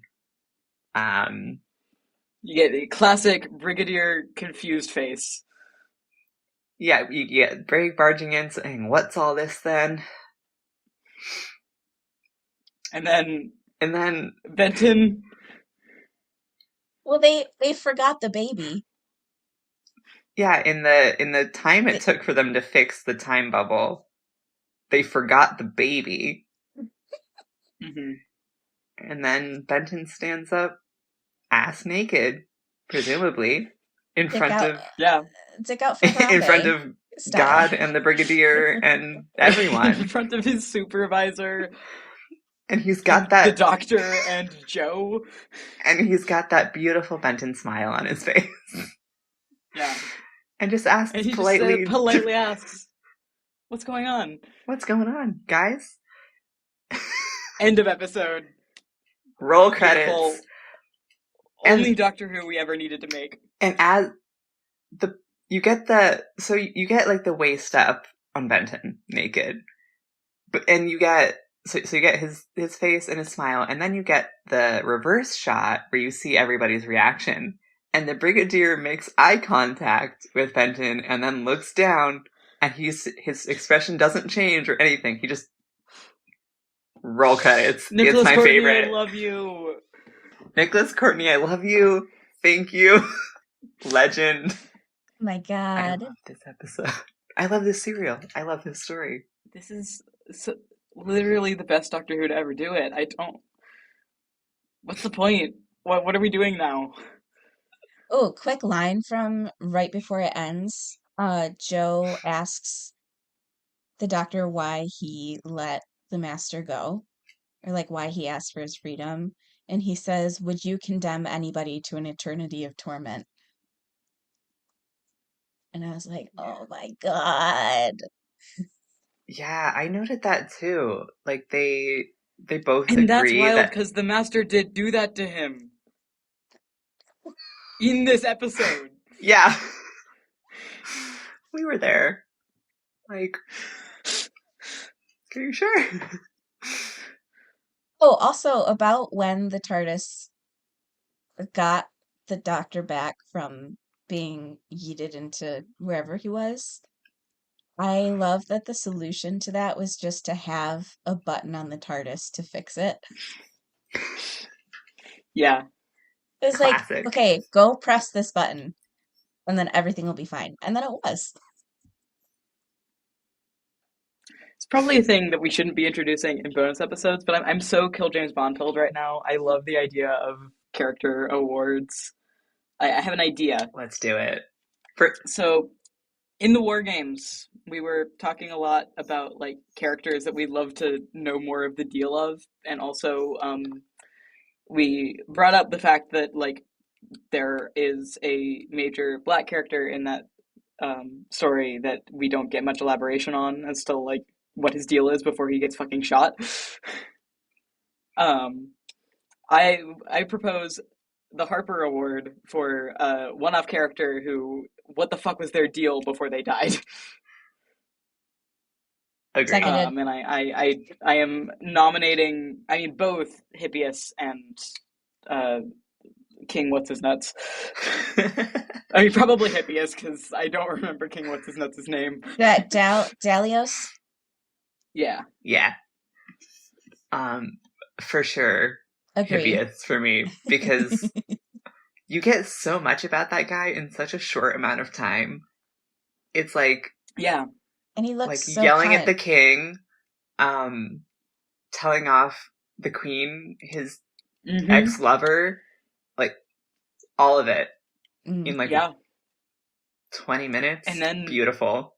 Then he gets fucking minotard. He really does. All right, yeah. For a big question for this episode, I was wondering, do you guys think that the war chief is the master?